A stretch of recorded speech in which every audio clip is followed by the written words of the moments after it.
Trying to invasive to get a spot to my head, see with us, not fuck with us, we can get a spot so defensive, the shot the time range, answer you with inside, chances on the decline, we're originally looking profit, the energy cross the line, if my enemy they wanna shot, we got boosted, can form a line of niggas, it's the same vibe, you been drinking cup 45, mouth liquor, damn it, I'm a coke leader, I'm a smoke leader, sell coke eater, everybody soul reader, I just need a dope reader, call me NBA young boy, I'll never be broke either, I don't sell crack, it's not coke either, damn it, I'm a coke leader, talking to they coke, they spoke, the cop broke Peter, no Peter, standing tall as a cheater, AC for the cheater, my demeanor, blow the tweeters out the sneakers, like God, I'm not astray from the womb, like your boy Joe Biden said, okay, you do it as well as all of you Christian, they crush it, go from the master, Calabasas out to Southern Moon, bust through the barrier, reach me the area, dog not a terrier, dog bone carrier, cousin Mississippi, one West barrier, concealed but I carry it, shield on my area, sicker than a bitch in Hungary, signs of the time barrier, motherfucker stereo, clubman, area, time up on the chariot, the delegate from Judah is the ruler of the future, not a stereo, the truth is a bad bitch, of course a nigga married it, King David, roughing up the letterman, the baller that he's garrisons, IHP can't reveal betterment, season in the righteous acts over when it's arrogant, the arrogance of my people to not resist the evil cause it's legal, like why you playing the role like he ain't evil, go cerebral before you end up with the palsy, where the Patty Walls be, least in the kingdom, man, salty. Act falsely, that's costly. Missing ass, no hands, nigga act falsely. Remember act falsely, she didn't have to tell him, got my ass beat for better, running in myself, better than the prophet, never settle, keep the promises kept. Any option is metal, all the rest is dealt. All the profit, but it's legal, so I'm loading up the trust and just taking out the mouth. Cause surely I'll never press. One more track and then we'll start.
Clap it up. Most High in Christ. This is ISUPK NorCal Thursday night scripture breakdown class. If you haven't already done, please like, share, subscribe, comment. Be a part of this experience, man. Madam, to the brothers, Yahweh Shem Yahushua Barakathum. To sisters, Yahweh Shemar Thun Bashem Yahushua. Today we're going to just be breaking down scriptures purely. So this is not going in any specific order. So if anybody specifically in the class got a question, let's break down your questions first and get those answers. And then we'll get into what I want to get into, which is really just breaking down scriptures. Everybody good? Everybody know it? They know the whole Bible? Most High in Christ.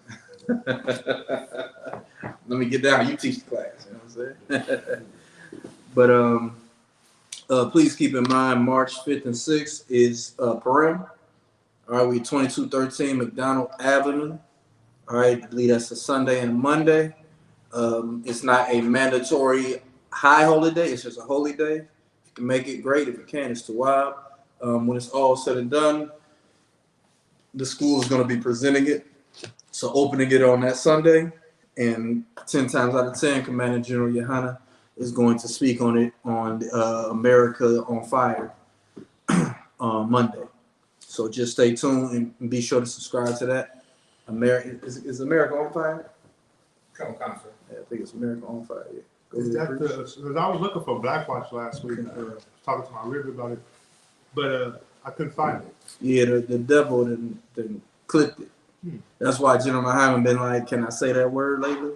Because they've been just beyond messing with us. You know what I'm saying? Like, we can't curse. We can't say the F word. And I ain't talking about the 4-letter F word. You know what I'm saying? You damn sure can't say the G word. Right. But I don't think you can say the B word no more. Can't say the MF word anymore. Like, it's getting real tedious out there, you know. The more people at home, the more soft they become. All right. Calm. So yeah, that's America on Fire. Make sure you just search that out on YouTube. Just Commanding General Yohana, America on Fire. It's gonna come up. All right. Make sure you subscribe to that page. Beyond that, we got Passover, March 29th. Damn right, March 29th. April 2nd, man. It kicks off with the slaughter of the lamb. And the beautiful thing about the slaughter of the lamb is that lamb is the lamb you're going to eat on April 1st at the Passover. Right. So, you know, we killing, it's fresh meat. You know what I'm saying? And, you know, shout out to the brothers and the sisters that's going to make it to the slaughter of the lamb, but they're going to get that lamb skin fresh. You know what I'm saying? And when you cut the throat of a animal, you realize how big these animals are. You realize how they can feed. Like, you go to the store, you be like, oh, man. Like, no, it's a big animal. Right. You drive by a cow. A cow is a big animal. Let alone that oxtail that, you know, we be loving to eat. It's a big animal. I don't know why the tail is the thing. It's got to be a slavery thing. Because it ain't that much meat on that oxtail. Right. Not compared to the rest of the damn ox. It'd be an ox chop. I'm pretty sure that's fire. You know what I'm saying? But we stuck on the oxtail. I get it, you know. In the worst case scenario, we like chitlins, you know what I'm saying? So I get it. But yeah, when you see that those lambs, don't think a lamb just can fit in my hand.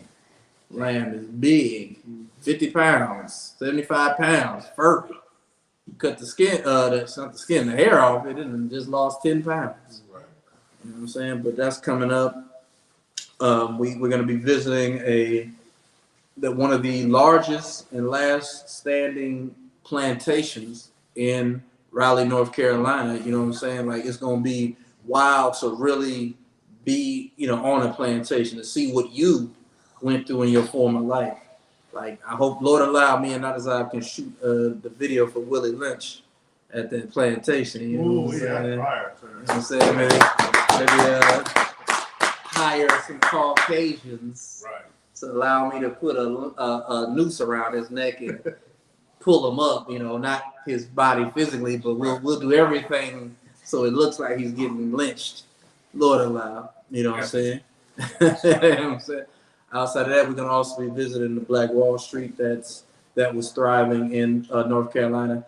Little known fact about any Black Wall Street: after Tulsa, Oklahoma, in the 20s, the 60s ruined any growth that they produced after that because of integration.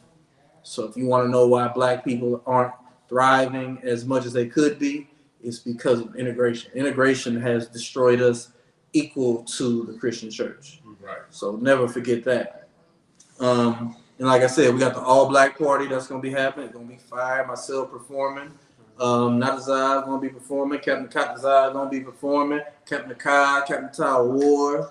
You know what I'm saying? All the other officers and captains that I don't specifically know their name off the top. But it's going to be big, man. Never done before, man. This is the first ever Hebrew concert in the truth, man. It's going to be something to see, because I'm going to tell you off the top, I am not a performer. I am not going to know what I'm doing up there. I'm going to be talking like I'm in the 90s. Pump it up, pump it up, pump it up. Put your hands in there. Wave like this stuff. I'm trying to tell I'm going to be corny. You know what I'm saying? But obviously that's not what's going to happen. But so as long as I've been in the truth, man, I ain't never seen this happening. To be a part of it, man. Barakatah Yahweh, I'm going to serve the Lord. And it's benefits to this, you know what I'm saying? What's the One West on all digital platforms? Right. Karak Ice, Cold Day in Hell on all digital platforms. Just shameless promotion. Following that, we're gonna have General Muhammad gonna be doing the scripture breakdown class. It's gonna be fire because every nation of Israelites is gonna be in the building. You understand? And then April 1st, that's the Passover. You want to pay a Passover fee, $200. Per adult over the age of 17. You got to book your tickets, man. Flight tickets, room tickets, all of these things, man. You just got to do it. It's a worthy sacrifice, man. And I pray if you're not in the UPK that after you come to that Passover, you're like, yeah, I know where I'm supposed to be, and we'll see you in class. Right. All right. Following the Passover, it's the beginning of the Feast of Unleavened Bread.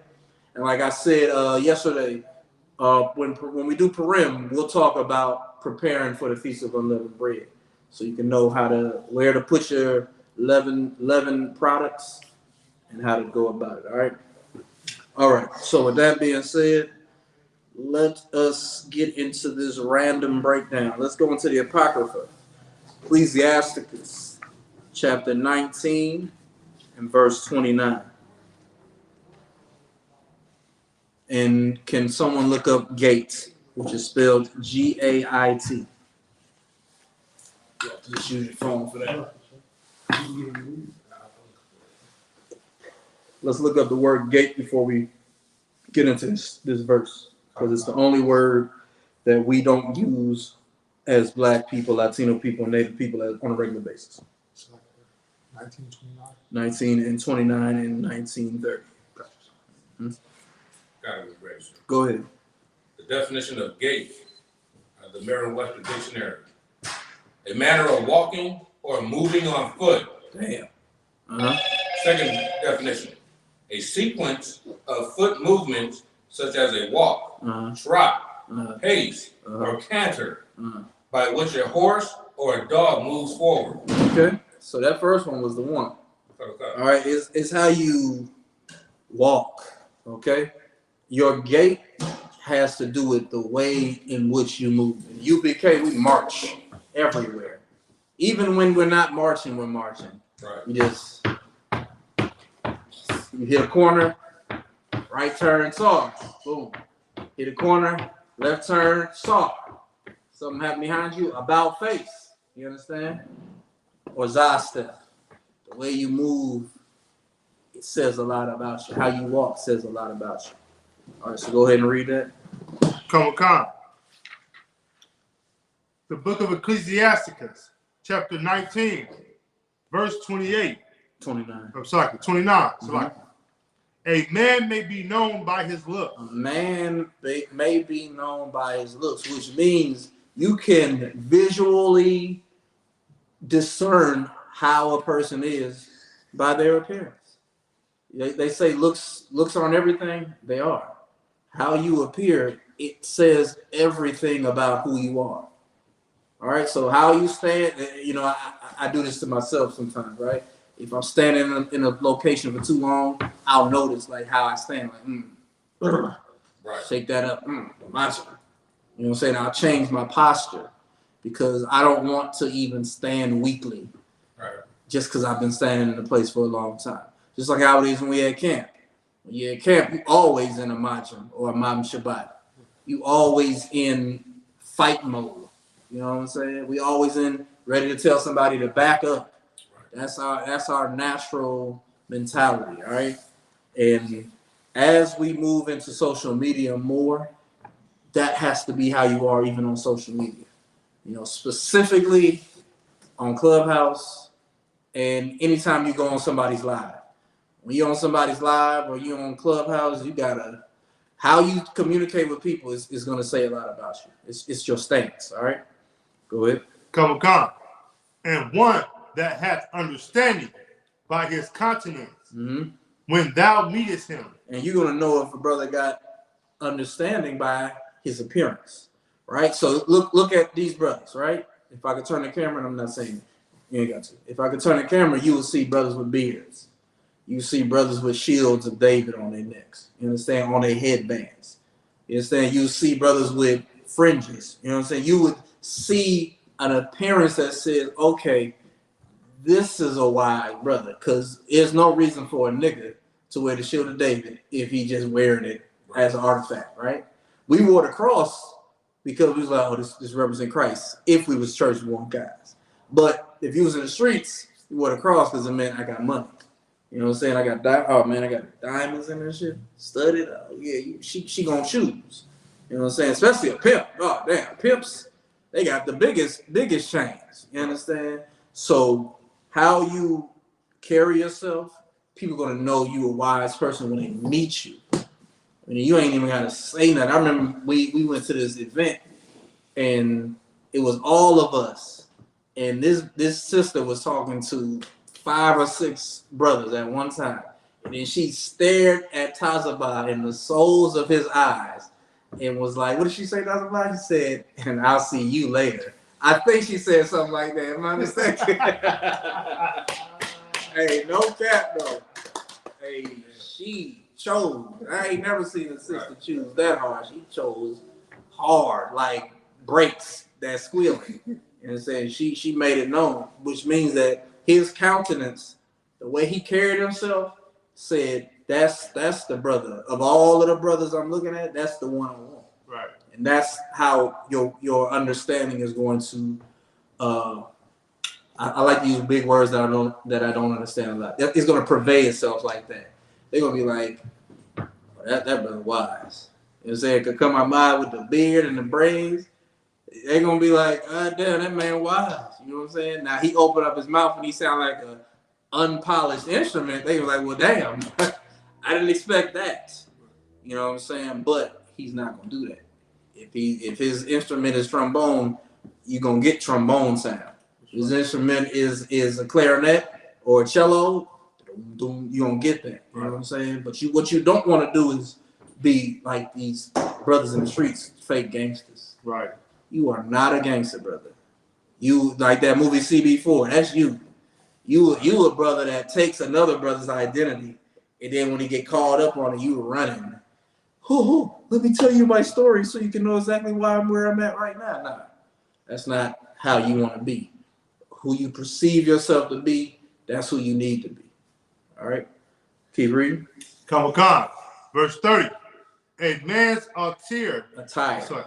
A man's attire. What's attire? Anybody.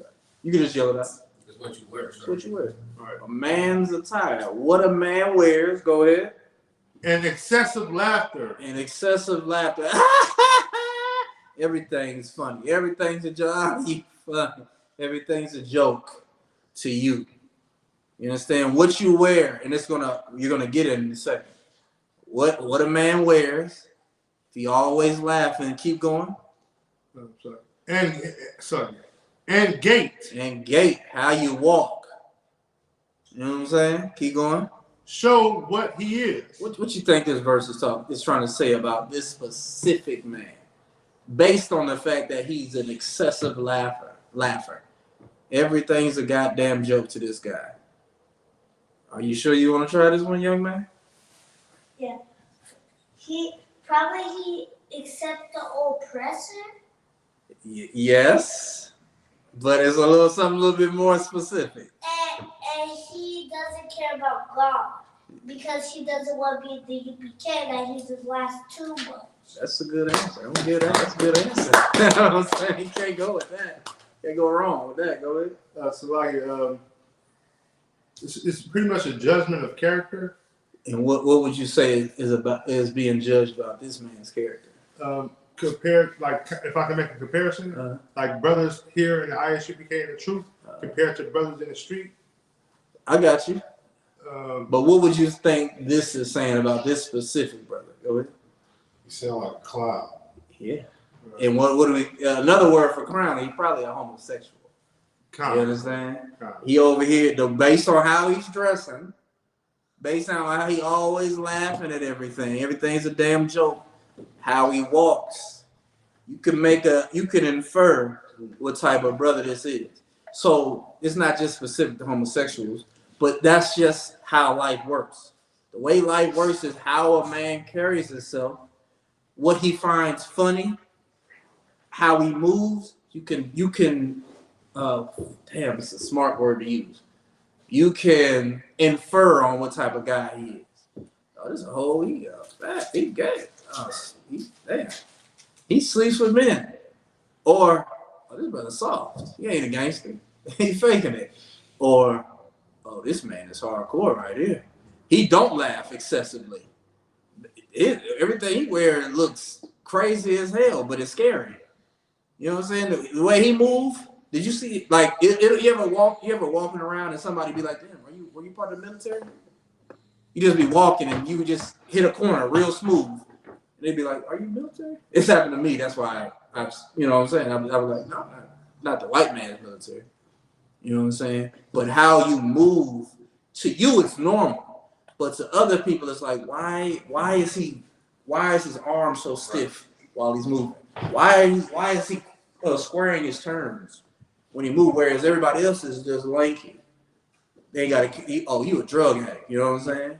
You in the streets talking to yourself, ain't nobody there. I know you ain't got no earpiece. Oh, you a crackhead. You on PCP. Right. You know, how you carry yourself, your clothes. Damn, it look like you ain't bathed in 2 months. That tells people about you.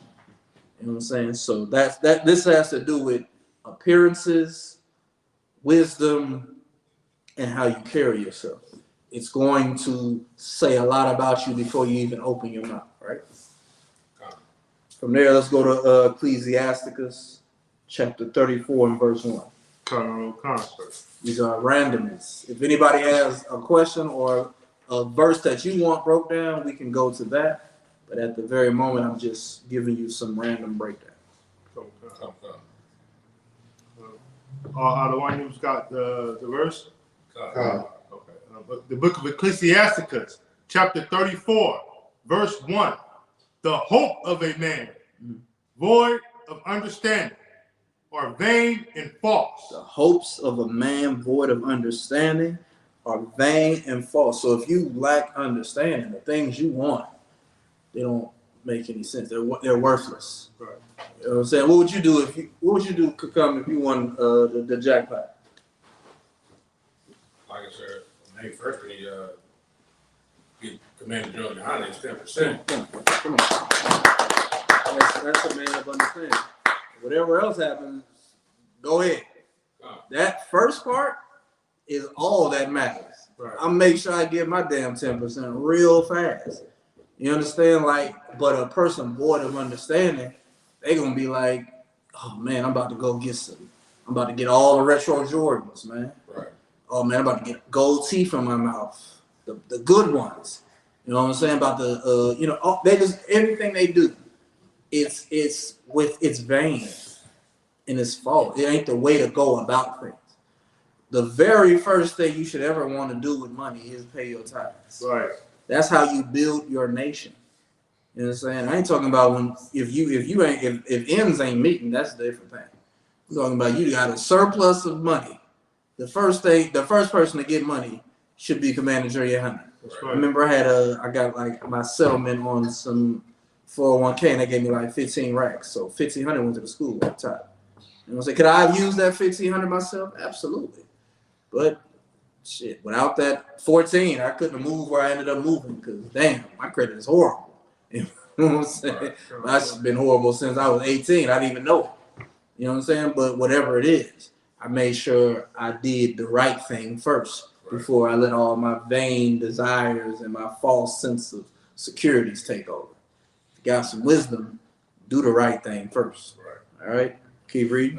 My concern, if I may, just to tack on to what you said, the hopes of a man void of understanding are void and false, vain and false. Mm-hmm. You go through this world, the world tells you to be successful monetarily, right? And a person void of understanding, not knowing the truth, not knowing that the white man feels like the oppressor is the devil that the Bible speaks of, and that the so-called Black, Latino, and First Nation people are God's chosen people. They get so caught up in trying to be successful in the world and end up, quote unquote, according to the world, are successful. Mm-hmm. But they're fools because they don't know what to do with what they've gained. Right.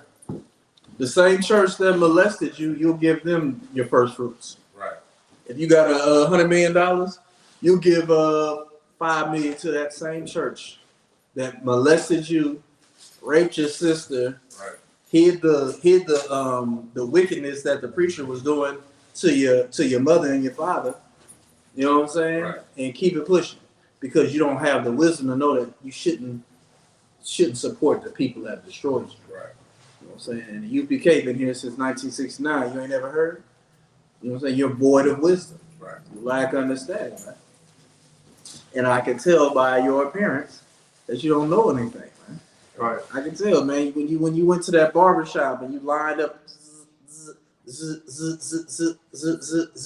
I could tell from there.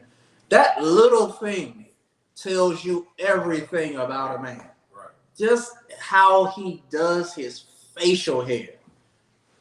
Now, tell me how sisters can't understand that. Right. When we try to tell them how to dress.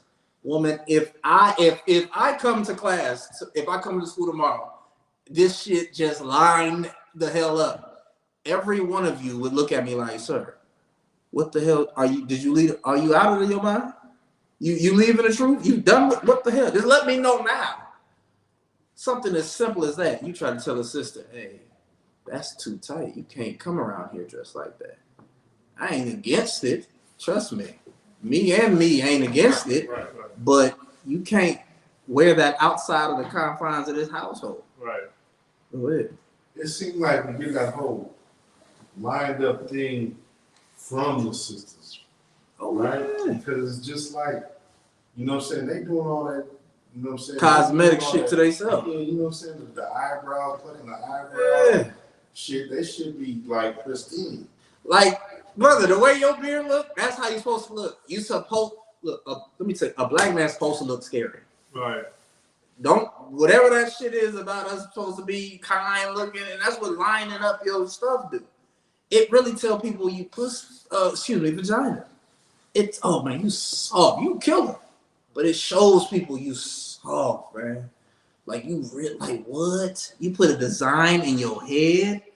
Are you a graffiti bench? Are you a sign that I passed through on the freeway? You know what I'm saying? Like, why are you doing? Like my brother here, his hair look like rows of corn. Like that is fire, man. You know, even that stuff they said, I know it was false, but they said that a lot of slaves would get their hair braided a certain way to show an escape route and shit. I don't care if it's fake. That's still fire. Right. That's still cool. Like that's where we've come from. Right. We've come from. Look, I'm gonna braid his hair in an escape route, and from this is the starting point. So I'm gonna braid this way. You want to go this way. Then you want to make a slight right, and then you want to come back up. It's a river, so I'm gonna separate it right there. So there's like, you know what I'm saying? Like we was really serious about freedom. That's so strategical. There's like you putting a blueprint, Come on, like you know what I'm saying, to somebody in. And you think about it. yeah. That's crazy. And it could only be done by us. Right. Not only could it only be done by us, it's something you should absolutely think about. Like how much we wanted to be free from white people back in the days, to how much today you can't.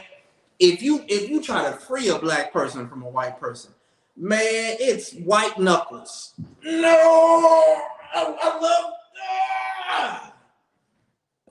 You and then when you free me, like, damn, I had to damn near smack your hands off, man. Right.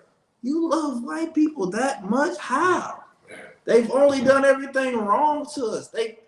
Brother, who ain't never seen Emmett Till? Right. The before and the after. That is a result of integration. No, that ain't even integration. That's just the result of being with white people. Right. That happened when we was segregated, man. And George Floyd happened while we were integrated. A cop sat there with his, I know y'all remember it. When he was putting his knee on George Floyd's neck, there was no expression on his face that I was doing anything wrong. Right. He was like, No dead office. you know what I'm saying? Like, you know what I'm saying? And then you see how far the rabbit hole goes, where brothers, and they've been doing this, them brothers in Memphis, Tennessee ain't special. Because I seen another video where a cop had a brother and he had him hemmed up on the wall and he started boom, boom, boom, boom, punch him in the face and kicking him on the ground. Like, he at least do a fair fight. I didn't know he was about to whoop my ass. Fair fight. So like, if I may, what you're bringing out is heavy because I seen an article where I guess there's one cop who was actually holding the brother down in Memphis. There was one cop who was holding his hand, and, like holding him down while they was beating on him and stuff. And they asked him about that, and he said, "No, that's protocol. What he was doing was that what he was following the way he was taught." Absolutely, it's protocol. That knee on the back, that knee on your body anywhere, that's protocol. You know what I'm saying? They're like when I go ahead. Killing a nigga is protocol. Man, it's rewarded. That's it. You know what I'm saying? It's open season on niggas. Like I remember where I used to work when I used to deal with adults with developmental disabilities, and that was their main thing. You cannot put your body weight on this person's main thorax. You know what I'm saying? This whole part of you. Right. You can't do that because you're cutting off circulation. From the blood traveling to the head is being cut off by your weight. I remember one time we dogpiled a client, and I didn't do it, but the boss came in there. It was like, get the off of him, because they dogpiled this white boy because he got mental things. It's like, you can't do that. You're going to kill him. You know what I'm saying? You can't, and it's only right for him to fight for his life. And this white boy was strong because he was mentally challenged. Man, I used to play football. Yeah. And being on the bottom of the pile of a bunch of people, you know what I'm saying? You can't breathe, man. It's deeper. You know what I'm saying? You can't like to raise your chest up or your lungs up when like a bunch of people's on top of you, you can't get no air. That's 1,000 pounds on top. You know what I'm saying? Right. Come on, man. And you have, so not only are you the one that tackled the nigga that you tackled is underneath. Right. He like, brother, the play is over at this point.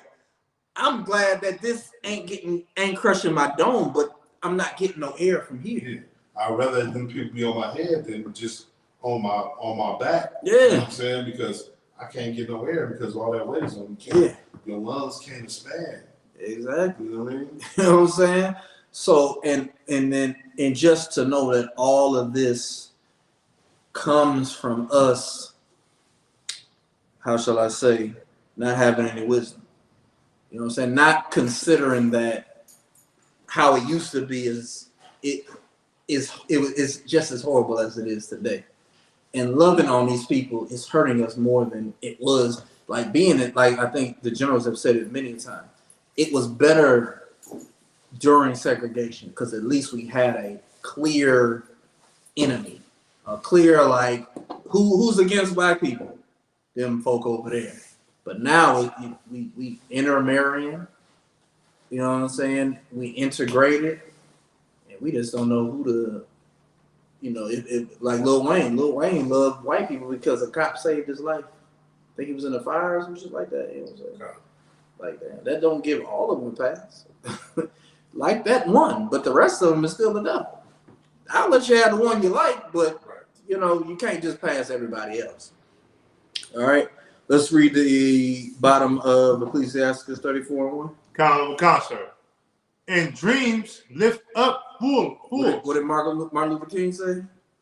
He had a dream. You know, saying dreams lift up fools. You know what I'm saying? It's a dream to think that black people and white people can join hands in brotherhood.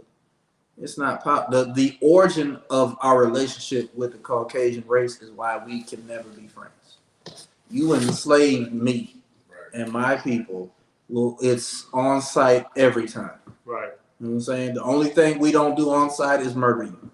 But only thing what we do on site is be business savvy with you. That's all. My only interactions with Caucasians is business. When's my shift start? Okay, that's what's up. Oh, what happened to your daughter? Oh man, she college graduate.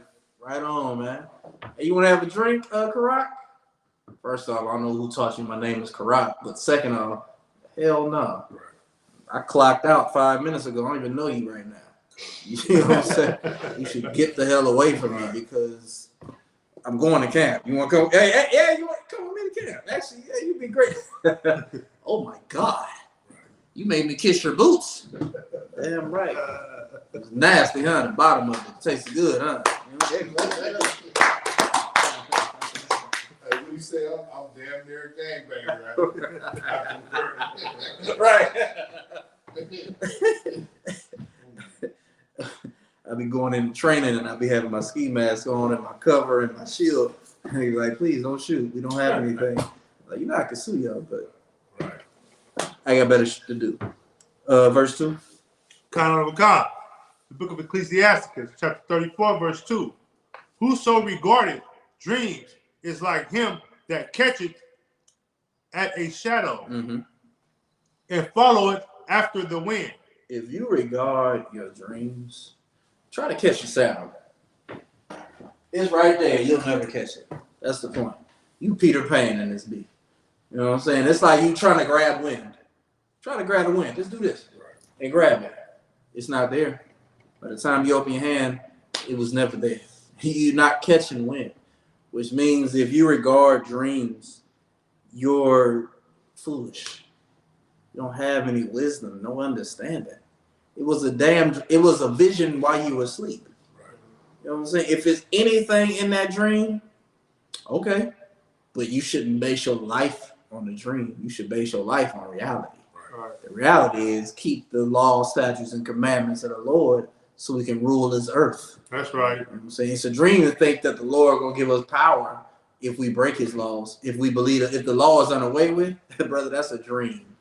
You are grasping for air. You are trying to catch your shadow, and it's not gonna happen. Keep going. Verse 3. The vision of dreams is the resemblance of one thing to another. So dreams are not facts. It's like this microphone, right? In a dream, what is this?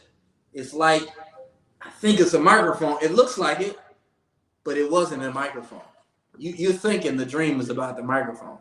The microphone is symbolism to something else, which we could easily precept to the trance that Peter went in when he was on the roof of the house. Right. He was hungry, and then he went into a trance. I mean, he didn't go to sleep.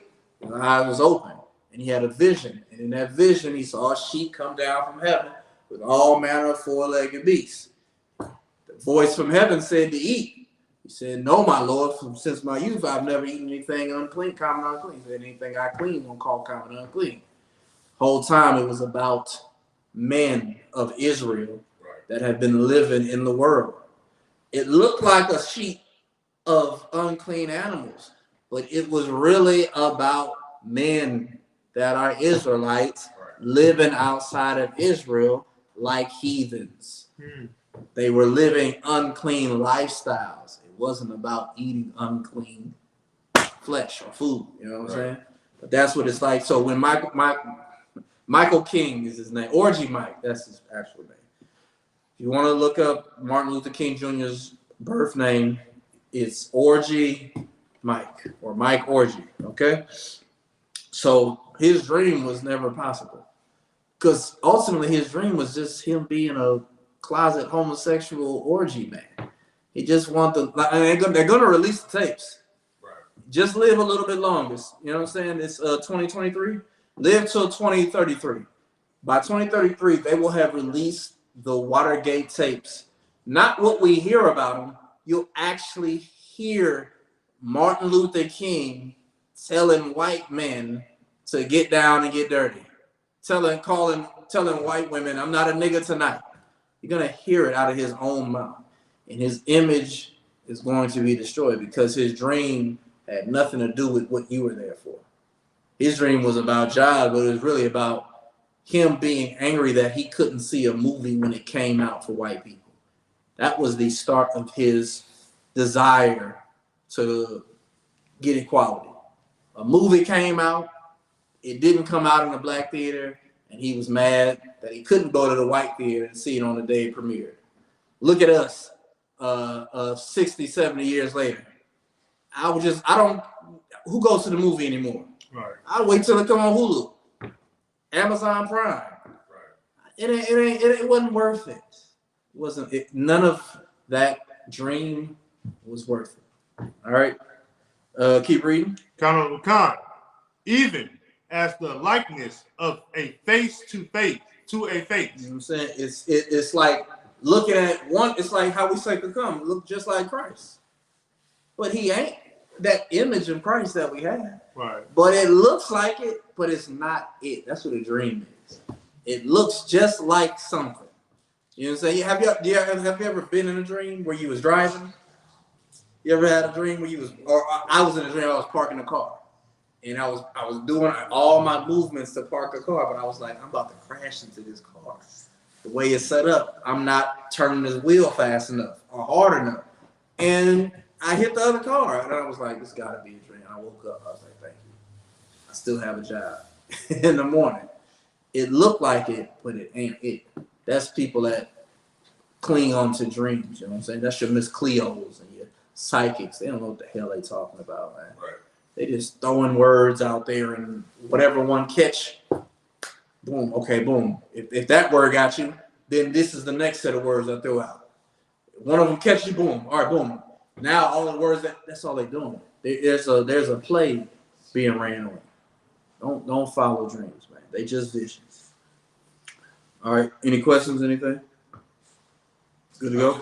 I just make a comment about that. Go You know, our First Nation people is big on that, especially with this thing they got called the dream catcher. Kind. You know, and that our First Nation brothers and sisters, they're so misled on just that concept what you're talking about as far as dreams and how they're living their life. They think they're supposed to live their life based on what happens when they're asleep. Mm-hmm. That's how you know Native Americans and Latinos is the same people. Right. Because they be like, look at, move the beans, move the rice, Santa Maria. They think they see Mary and everything. Right. to damn dog, if you spread his pause for gratuitousness, if you spread his anal area, it looked like Jesus Christ there, the white Jesus. You know what I'm saying? They superstitious. Right. That's what it all comes down to. You just superstitious, man. And I get it. You know, you need something tangible. It's like the boogeyman, right? Ain't no or the monsters under your bed, or being afraid of the damn dark. You grow up, when you finally become an adult, you be like, it's nothing in the dark. Right. All this time I was afraid. I thought Michael Myers was about to, brother. It's no Michael Myers. Matter of fact, Michael Myers is a better actor than your Christian preacher. Because who's Michael Myers? Who is he? You ever looked at the credits and saw who Michael Myers was and then follow up? It's just some.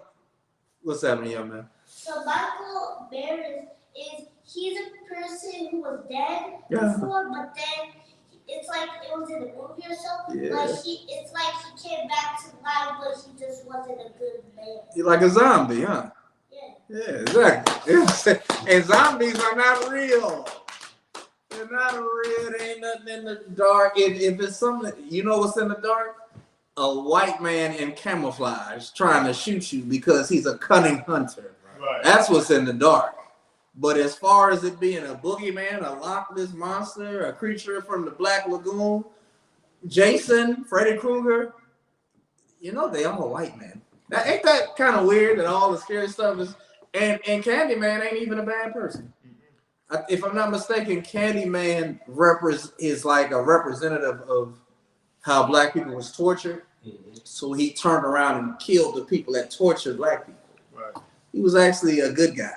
He just became this, don't say Candyman in the mirror 3 or 5 times. I said Bloody Mary 5 times and nothing happened, ever.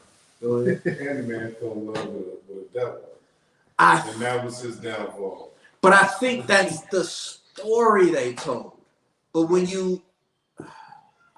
it's all lore. It's lore in the end. But I believe, like have you seen the new Candyman? I ain't seen it. Oh, nigga, you got to see the new one. Right. Oh, you got to. The Candyman, I think Candyman was really avenging black people of oppressive white people. And that's how he became, because of that original interaction with the white girl. Because he suffered for that, all the ones that came after, they killed white people. You know what I'm saying? So, but again, it's still like I said Candyman, I said Bloody Mary. I wasn't that nigga as a kid. I was like, come on, man. Let's go. Let's see what happens. And I'm here now, man. When you stop thinking like a child, all that superstition stuff. It's even if so, like another side, even the Scream thing, that whole Scream stuff, either that was based on a real thing or somebody saw the Scream movies. Some white people, they saw the Scream movies and killed white women because of the Scream movies.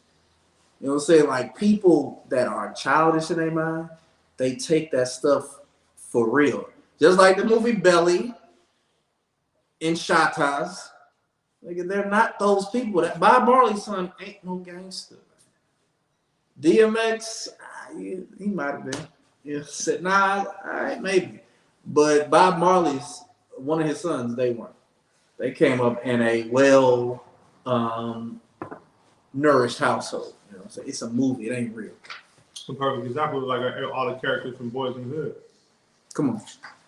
Movies can't ruin your life, but those are dream lives. Scarface, that's a dream that you could just sell cocaine for 5 and 6 years and never get caught.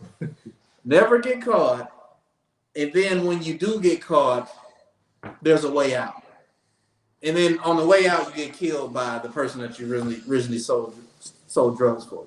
That's a movie that Martin Scorsese made while he was high on cocaine because he had to do in-depth research. Stop believing in dreams, man. All right, let's go to Letter of Jeremiah, chapter 1 and verse 4. Like I said, these are just a culmination of scriptures. Scripture compilation. It's not a back-to-back breakdown.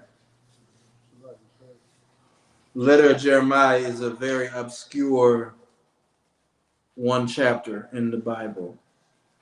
So to find it, it is after Baruch. So go to Baruch, and then right after, which is after Ecclesiasticus. And right after Baruch, you'll see letter of Jeremiah, chapter 1 and verse 4.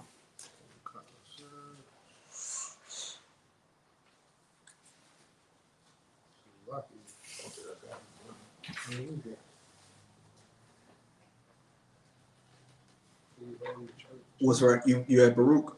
I went to Baruch concert. Right after it? Oh, okay. The episode of the Apostle of Jeremiah. Yep, that'll be it. Chapter 6. Chapter 1 and verse 4. Now shall ye see in Babylon. If the verse starts with that, you're in the right spot. I know there's some differences, so no sweat. Like I'll read it, sir. Go ahead. The letter of Jeremiah, chapter 1, verse 4. Now shall ye see in Babylon gods of silver and of gold and of wood, borne upon shoulders, which cause the nations to fear. Now, what is the part that should have let you know as an Israelite to not believe in this? Read that one more time. Come. Letter of Jeremiah, chapter 1, verse 4. Now shall ye see in Babylon gods of silver. Gods of silver. And of gold. Gods of gold. And of wood. And gods of wood. Borne upon shoulders. What does it mean to be borne upon shoulders? Set up high? No. Somebody want to look up what born means? B-O-R-N-E. You know what it is, young man? Yeah, it means like someone's born, but really they're not born. They just want to walk up the door and do something like that they're not supposed to do if they was in the UPK. I like the way you go to the UPK every time. because like they was probably gonna come out and shoot 100 people and then act like they really didn't do it. That's not what UPK does. God damn, you're right. You're right. You know what I'm saying? You're right. Yes, your breakdown is right. That's not what born means, but what you're breaking down is absolutely correct. Damn. Somebody got born? Calvin concert, if I'm not mistaken, is carried. Yes. Or transported by things specific by. That's cool. That's it. To be carried. So, born, what does it say? It says born on shoulders? Yes, sir. Born upon shoulders? Yeah, carried upon shoulders. Keep going. The end of verse 4. Which causes the nations to fear. Which caused the nations to fear. Now, what part of that scripture should tell you that they're not gods?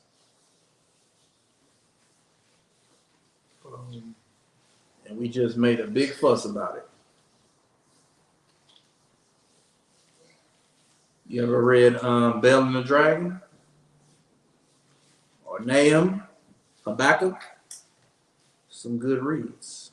But what part of that verse should let you know they're not actually gods? Go ahead. It sounds like, like they're people with of good money.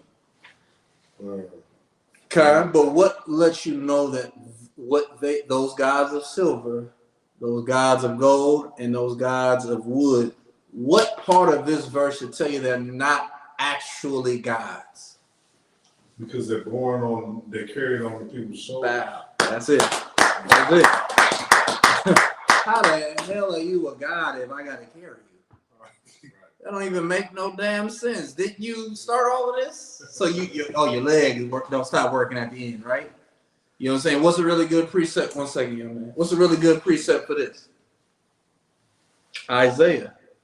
Was it Isaiah or was it Elijah? Elijah, when he was dealing with the prophets of Baal, right? He said, call unto your God. Maybe he's gone on a long journey. Or maybe he's asleep and you got to rouse him up. Because he's basically checking him, saying, your God ain't real. If you got to talk louder if you gotta talk longer because he's busy, Right. that's not a God if he too busy for you. You say what you hit up, hey nigga, what you want? Hey God, oh not you. Hey, I'm busy right now. I was taking my beauty sleep, man. You had to call me in 30 minutes. I mean, but it's an emergency. No, call me in 30 minutes. That's not a God. You know what I'm saying? That's not how God's work. That ain't how it never worked. That's not how it worked in the Bible. Sometimes brothers was still talking while he yet spake. The Lord did something. You know what I'm saying? And it happened for Elijah that day. He said, Lord, if I be your prophet, then lick up the water and all the things on this offering. And that's what the Lord did. Fire came down from heaven. The offering was taken up through the fire, and all the water in the basin was dried it out. Because God is right. He's a part of every portion of your life. Think about that. How important you are to the infinite wisdom, the Ancient of Days. Even your life, even my life matters. That's why when you change, it's such a beautiful thing, man. Right. It's such a beautiful thing because it's like, not only, and when I say God is watching over your shoulder like that, it's not like he don't, it's not like that. You got an angel that's reporting to the Lord about your daily interactions. All right, this brother, yeah, he off. He off, he not straight. I got a good report. He didn't change. He stopped doing that shit now. Yeah, he's straight. That's what Jacob's ladder was. It was just angels going up and down and reporting. Reporting on Tazabah, reporting on Kakun, reporting on Uriah, reporting on Korah, reporting on all brothers and sisters that are Israelites. Right. You know what I'm saying? Like, that's how this works. All right? But the guys that they believe in, they got to carry them. How much is it weighing? It's like, 2 tons. That's why it's 50 people underneath it. It's like that scene in 300, right, with Xerxes, and you saw them. They were pulling them up on that thing. That's what man thinks a God is. When a God, the Lord said the earth is his footstool. So we can end the conversation right there. Keep reading verse 5. Come on. Beware, therefore, that ye in no wise be like to strangers. Don't become a stranger to the Most High. Don't be like to strangers. Don't take off your shield and put on a cross. Don't change your mitre from an open top to a closed top because now you're Aaron. You understand? Don't start eating pork because everybody else calls it the other white meat. Don't be strangers to the Most High. Keep reading. Come. Neither be ye afraid of them. Don't be afraid of them. It's a lot more of them than us, right? It's more churches. I was in San Francisco driving, man. And there's one block right after Van Ness. They got a church that looked like it's from the medieval times. And then right across the street, this is the street. Right across the street, it's a different church, which means separate members. But it's San Francisco, man. Each one of these churches could easily fit 2,000 people in Boco. And when I drove by, I was like, man, somebody just heard us in San Francisco speaking and was convicted in their soul and said, look, man, I run this building right here, right over there off of Van Ness, man. I'm going to give y'all the keys to it. Brother, are you ready for the Lord to change your life instantaneously? Because I'm always ready for it. And it's good parking over there. Are you ready to make the drive? That's the real question. You know what I'm saying? I'm going to make that damn drive. And we're going to have a whole camp right in front of that thing? Man, like, I'm ready for it. Are you ready for it? Because the Lord can change this thing up real quick on us, all right? So with that being said, you don't want to be a stranger to the Lord. All right, keep going. Come. When you see the multitude before them and behind them, worshiping them. Don't be, just because you see them, I'm with you. Just because you see everybody else serving their version of the Lord, doesn't mean you got to follow them. Don't be a follower. Stay where you at. Keep going. Come. Verse 6. But say ye in your hearts, O Lord, we must worship thee. In your mind, That's what your heart is. You want to say, even though everybody else is serving this other God, you'll be like, oh, Yahweh, man, we worship thee. Right. We following after you, God. Look at how they're blaspheming the scriptures. Look how they twisting up. They say we twisting up the scriptures. Look how they twisting up the scriptures. Right. They don't even want to have a conversation about John 3:16 that's rational. You know what I'm saying? I'm gonna say, hey, can we just go up 2 verses? Can we go to John 3:14? Right. Nah! John 3:16 says God so loved the world. Well, can we go to Psalms 90 and 2? Nah! They don't want to hear the Bible because they believe in foolishness. So don't follow after them. Just say, damn, I'm a serve the Lord. We're gonna worship you. Keep reading. Verse 7. For mine angel is with you, and I myself caring for your soul. That's how deep the Lord is with you, man. The Lord said he got an angel with you. You know what I'm saying? That don't even include the 200 million that's coming back to free us. Right. You know what I'm saying? There's a multitude in heaven, man. The Lord can produce as many angels as he decides. You know what I'm saying? But the Lord is always caring for you. Right. So you don't never want to get that twisted and be like, you know what, man? F God. And I'm going to serve the Lord the way that I want to do it. No. Serve the Lord the way he wants you to serve the Lord. That's the only way to go about it. All right, from there, let's go to Lamentations chapter 5 and verse 1. We're going to read verse 1 through 7. When you got it, go ahead. Lamentations chapter 5 and verse 1. No specific order. We're just breaking down scriptures. That's all.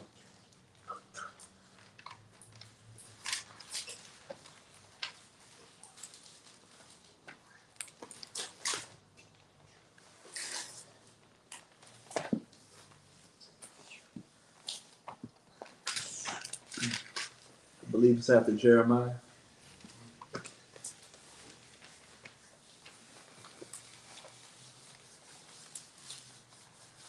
I can start a fire with my hands. I got it.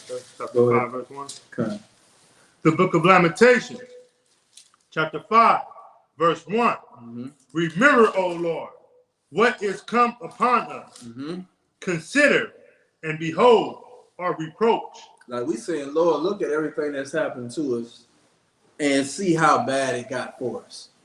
You know what I'm saying? That's the worst part of all our suffering is that what we've gone through, man, nobody else can say they've gone through it, nor could they compare to the trauma that we have suffered.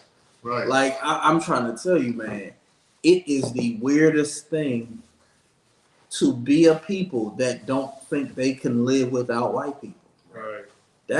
It's scary. It's so scary that even when you get a person convinced, they still say, but we can't be like them. 2 negatives don't make a positive. What the hell are you talking about? This ain't about being that. This is positive. Right. Let's separate from the people. Damn. Like that quote they got with Rosa Parks saying, I could have freed more if they knew they were slaves. Like, yeah. Anybody could have said that, but I believe it.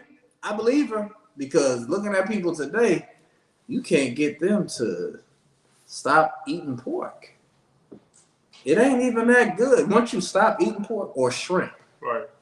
it ain't even that good. Or lobster, it's really not good. Right. It's a bug. It's a bug. 1 second, young man. It's a bug.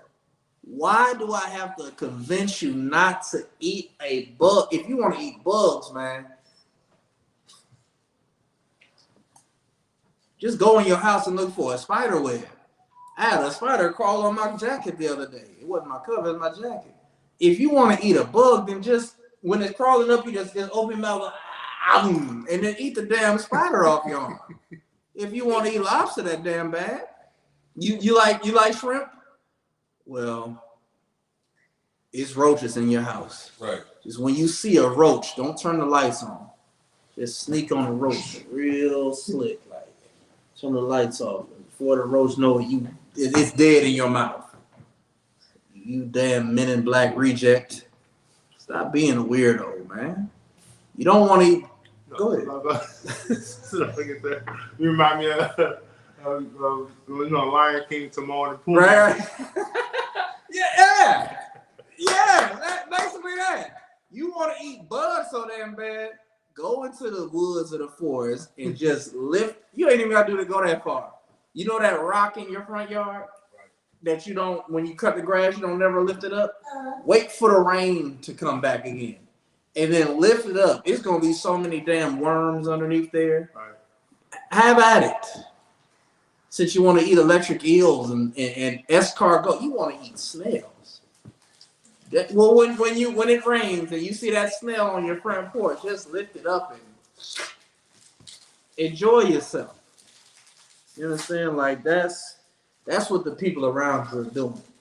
The Lord is like, man, don't see that and think that's a good thing. All right, keep going.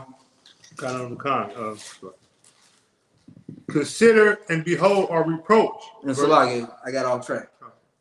That's the reproach that we have. We're trying to be white people. And we look at the shrimp, the crabs, the lobsters, the snails, and we think this is a good thing, when really it's a reproach on us. Keep going. Verse 2. Our inheritance is turned to strangers. Meaning what we were supposed to earn in life, other people are getting it like that. And who gets it better than a Jewish person?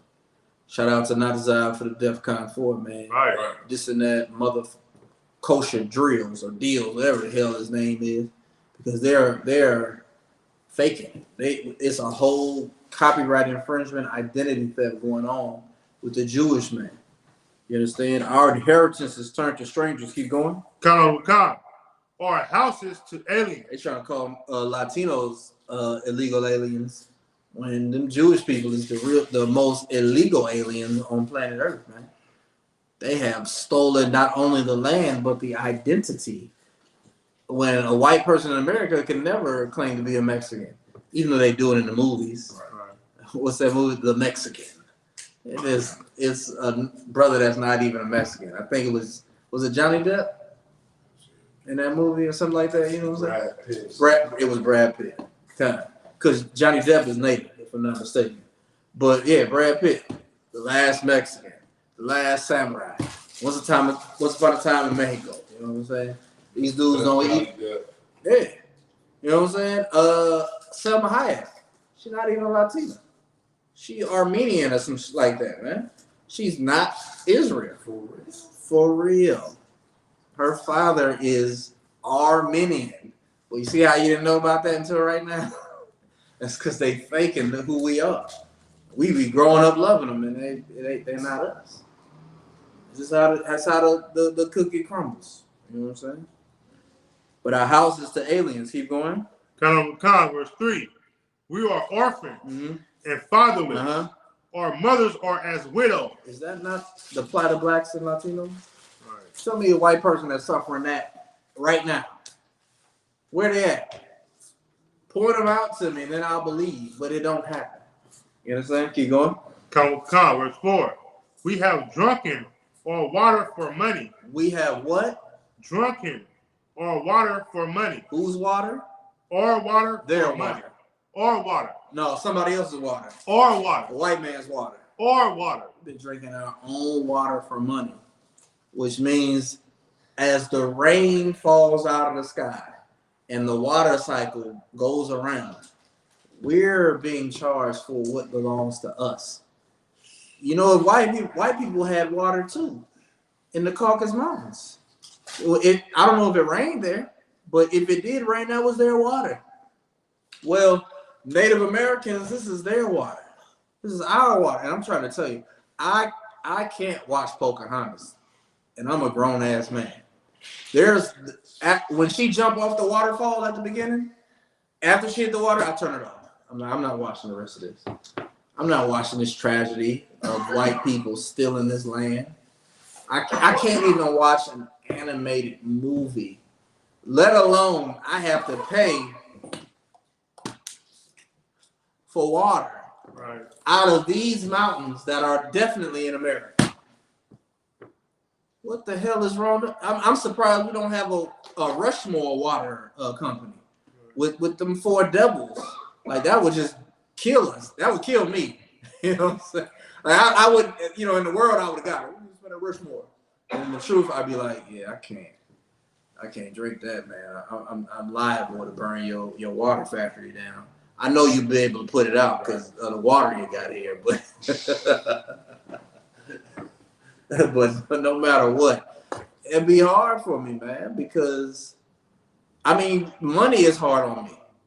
Every time I look at a bill, I'm like, damn, man, this fucking slacker, this oppressor can pay my whole damn light bill if I get 6 of them. If I get 6 Benjamin Franklins in my hand, I can take care of this light bill. If I get 8 of them, I can take care of my car note. If I get 300 of them, I can take care of my goddamn rent. Like, damn, but my life is surrounded by these people that killed my people. Like, that's just a hard pill to swallow every day of the week. Harriet Tubman on the back of a 20 ain't gonna work for me. Right. You're gonna have to get Malcolm X on the front of one. I'll take Martin Luther King on the front of another. Huey P on another one. Anybody. Who else is the dude? Marcus Garvey. Damn, I'll take any other. But you gotta put Commander Johnny Hunter on the $1,000 one. Yeah, right. You know what I'm saying? Or the $100. The one, whichever one is the most popular. If it's the $1 bill, put Commander Junior Hunter's face on that. Pay with that. Yeah, all ones. Gonna be here all day, sir. I know. 5. You know what I'm saying? Like, that's how I feel. You know what I'm saying? But the way it's set up now, man, we paying for things we shouldn't have to pay for. And it's like, sir, it's heavy that you said that because out of all this, everything Dr. King did for the oppressor, you would think they would have acknowledged him, at least put him on the bill. Yeah. He gave him the whole. He handed us over to him. Yeah. I mean, he handed us over to him with a vote on, like a Lexus car. It was just a Lexus buy nigga event.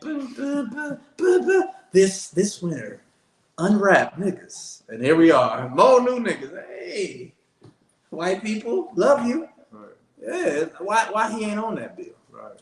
Because he was a nasty bastard and they know that's about to come up. They got the tapes. They got the tapes.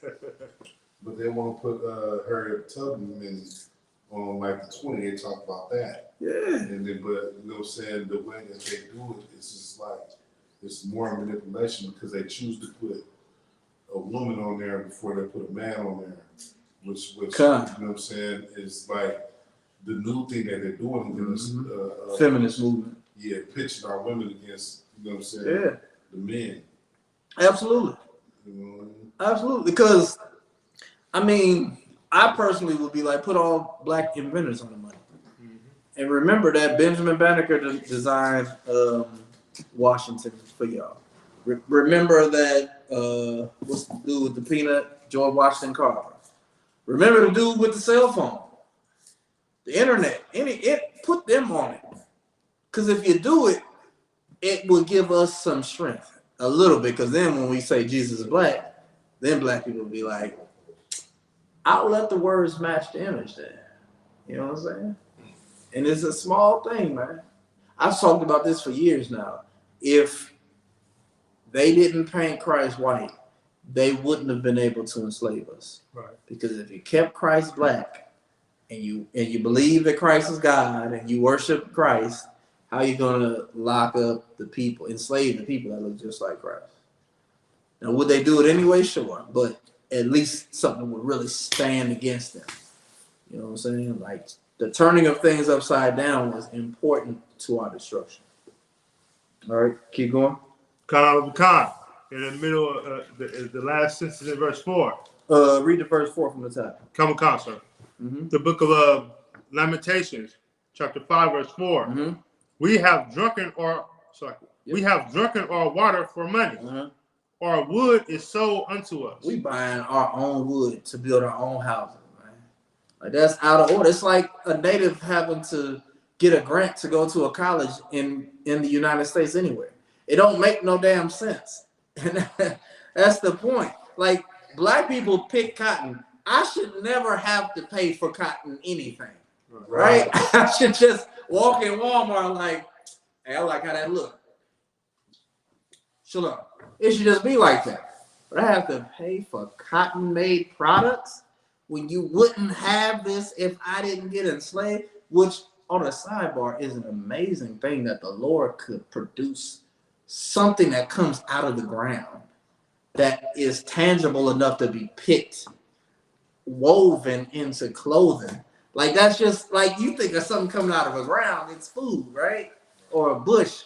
But it's something that comes out of the ground. It's not like medicine. Like you could turn this into clothing.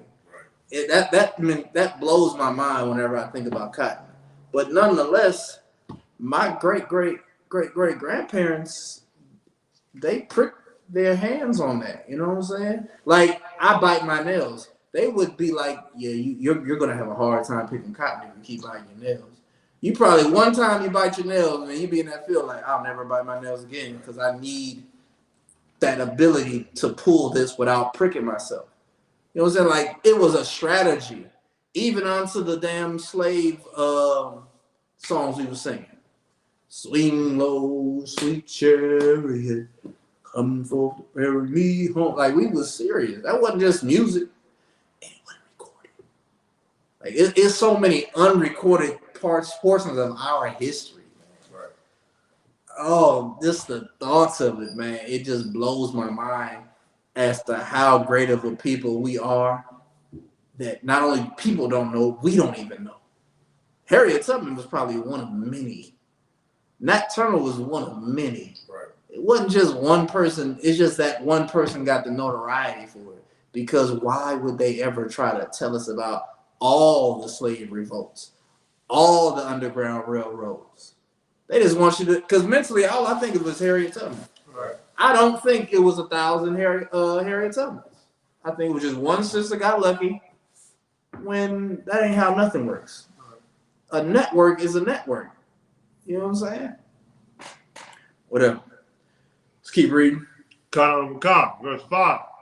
Or next, or under prosecution. Who's next under persecution besides us? I ain't never in any time in the 1900s. Show me in the 1800s somebody being oppressed.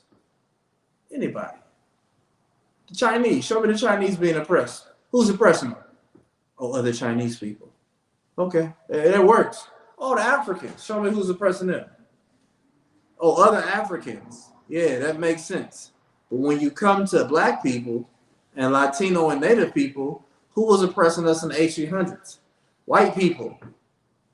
Smallpox blankets was a thing in the 1800s. Having a Thanksgiving celebration every time you took over a village was a thing in the 1800s. You know what I'm saying? And chattel slavery on us was a thing in the 1800s. What are you talking about? But in the same time frame, it was not happening to other nations of people. You know what I'm saying? Our necks are constantly persecuted. Keep going. Go ahead. You know, we know what the oppressor has done to us, so-called Black, Latinos, and First Nation people. You know, the small things that they've done to the other nations of people, such as the Chinese or the Japanese, right? I understand that, you know, Chinese may have helped to some extent to build a railroad, so on and so forth. Right. But they're rewarding each and every one of those nations with reparations. Yeah. You know, they all have towns in every damn, it's like in every hood in America. There's Japantown, Chinatown. You understand what I'm saying? Yeah. So they have been rewarded. They've been paid back for the small thing that the United States has done to them. But we are always flapping in the wind. You know, you got an earthquake over in Syria, right? And all humanitarian aid is going over there to them people. You understand what I'm saying? When they enslaved Israelites. And remember what happened when Haiti had that big earthquake? What did we find out later? That money that was supposed to be going to help them, it didn't. Right. It never made it to them, man. But what happened in Syria is going to actually aid them. Right. You know what I'm saying? It's because they are confederate against us. Yeah, they took that money and built like one house, actually just one house. And then they used it as an opportunity to transport kids out of there for organ trafficking. You know what I'm saying? Saying this and that, whatever. They use it as an opportunity to kidnap kids. That's how much of the devil that. You know what I'm saying? The white man, the oppressor is. Yeah, and that's because I hate to even say this. It's not that we don't have. It's we gave up the opportunity to have the things to support ourselves. So that same earthquake could have happened at the same time. But if black people weren't forced into loving our oppressors, we would have something for them. We can say, well, damn, that thing that's happening in Haiti. I'll be as specific as Tulsa, Oklahoma. Right. It's been 100 years, right? 101 years now. 102 years now. Come June. If they never got bombed, if white people never overrun that city, not only would it thrived, it would have always had an airplane field, right? So when those earthquakes hit Haiti, we would have been like, hey, it's okay. We got a fleet of 100 planes. We will, from time to time, land them in Haiti. We understand the terrain over there because we got brothers and sisters over there. Because we've been having flights in and out of Haiti for years now. Go ahead. No, but Salakia, just to piggyback off what you said, sir, like, what would be the wealth of that, being that it was thriving so hard that day? Like $100 billion or something? The number is ridiculous. You know? I just said we spend in a year, we spend $1.7 trillion in the American government. And most of our money is spent during the holidays. If we knew that Haiti was struck by a category, 5, 6.0 earthquake, we would have said, hey, black people, because we would have had that power by now. What we're gonna do is we're gonna store money for Haiti. We're gonna get them, like, you know how they have telethons? We would have done a telethon. Is he okay? I know he was sick, right? No. Those same telethons that they used to do in the 80s and the 90s, we would have been able to have them ourselves. Right. Like, this is about to support the Haitian children. And it would have actually supported them. Because we would have been a separate nation inside of America. Like, how advanced we would be, right? Like, Wakanda would have been in America. They wouldn't have had to go to Africa or use Africans for Wakanda if we didn't integrate. It'd have just been like, well, since 1920, black people have built up such a gross domestic ratio in comparison to white people, not to mention the hardships of slavery. After slavery, all of this has happened. What is the secret of black people? Stay away from you white people. Oh, damn. Well, that concludes my report.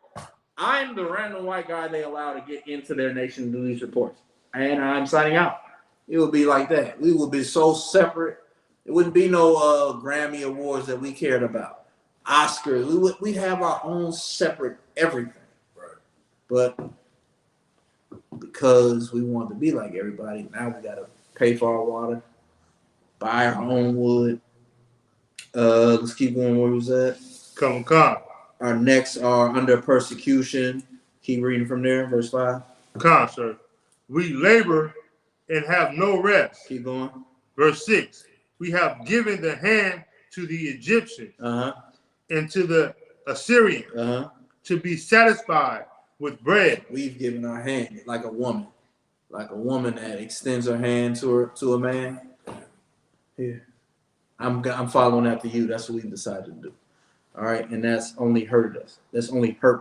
All right, and we've done it to be satisfied. Right, keep going. Come, verse 7. Our fathers have sinned, and we are not, and we have borne their iniquities. All right, so because of the sins of our father, we live, or in our case, because of what we did in a former life, you pay for it in this life. Go ahead. Verse 6 says to be satisfied with bread. Is that like saying we getting paid with crumbs or paid? You know what I mean? Think black. Like, what you got your bread. You know, bread is money. Exactly. You know what I'm saying? That's it. That's it. That's it. We've basically turned on our own people to be paid by the Egyptians and the Assyrians, right? And what does the Lord say America is? America is spiritually Sodom and Egypt. You know what I'm saying? So whatever was happening in Syria, if you pay me, I'll do whatever you want me to do. Whatever's happening in Egypt, you saying what did Pharaoh say about us when we didn't want to ye are idle. That he said ye are idle. Guess what your Christian pastor say? You know, you're idle. You need job. You need to work. A man ain't. If a man doesn't work, he's not a man. That's what they turned on us. When that ain't even what the scripture is talking about. What we doing right now is work. And when we go on them streets, that's actually work. We provide that to our nation, and we also bring it back to our house. If you came home tonight and you saw your rib about to put a piece of shrimp in her mouth, and it was happening in slow motion, you just came in, and you're like, and she like, you'd be like, no. You'd be like that one muscle dude that be walking through and he kick the shit out of people's food. That's how you do her. That old shrimp scampi is everywhere. What's your fucking, excuse me, I'm about to get, what's your problem? We don't eat shrimp in here. You know what I'm saying? Like that's how you're supposed to be. But for these other nations, we skip all of that. We're like, man, if you're gonna pay me, guess what? Pork. The other white meat. I'm Deion Sanders, and if I ain't running a football into the touchdown, I'm eating that Red Lobster's all you can eat lobster fest.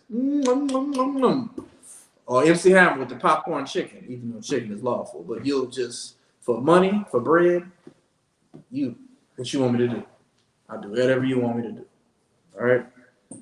We're going to skip what I was going to do because that's a lot. It's also a lot. Let's go. Oh, God, that's a lot too. Yeah, but we're going to do that. Let's go to Jonah, chapter 1. This will be it.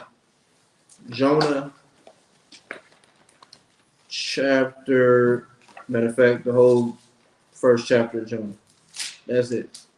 And we're done. Actually, verse 1 through 17. I think that's the whole chapter, but I could be wrong.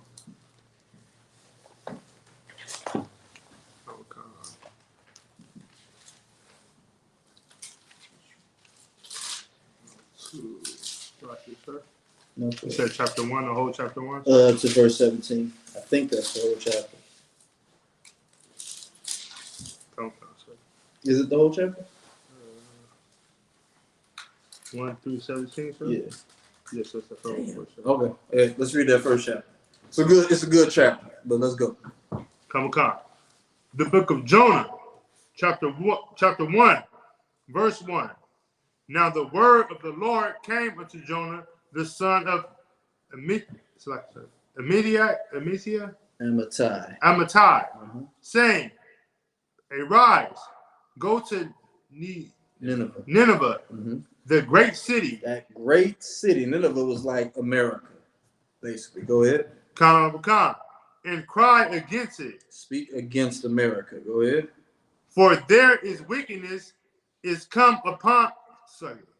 For their wickedness is come up before me. I mean, it isn't got so bad that even the Lord can see it. And you don't think the wickedness of America is in front of the Most High's face? Even if it was down at the bottom at one point, it's gotten so bad. I mean, damn. It's gotten so bad that niggas is killing niggas. Right. Savagely. Damn. I don't even think people care about Tyree Nichols, to be honest with you. Like, his death it's like it came and went. I don't even feel it. Like, you know, when George Floyd happened, I felt it. But this time I felt like people didn't even give a damn. Especially because they was black. Oh, man. They really didn't give a damn. Right. But the Lord gave a damn. And somebody's face is right in front of his face. And he's like, look, this place is wicked. Keep going. Verse 3. But Jonah rose up to flee unto Tarshish from the presence of the Lord. The Lord said, go to Nineveh. He was like, nope. Went the opposite direction. Went to Tarshish. Go ahead. And fled from the presence of the Lord. Go ahead. And went down to Joppa. Jaffa. And he found a ship going to Tarshish. Mm-hmm. So he paid the fare thereof and went down into it to go with them unto Tarshish from the presence of the Lord. Jonah is that nigga's horrible. He was like, nope. And hopped on a ship. That's how much it cost to get on this ship. 40 shekels of silver. There you go. Got on that ship. Like, I'm going to Tarshish, man. I don't know what the hell the Lord thought. I ain't going to Nineveh. The fuck? You know what I'm saying?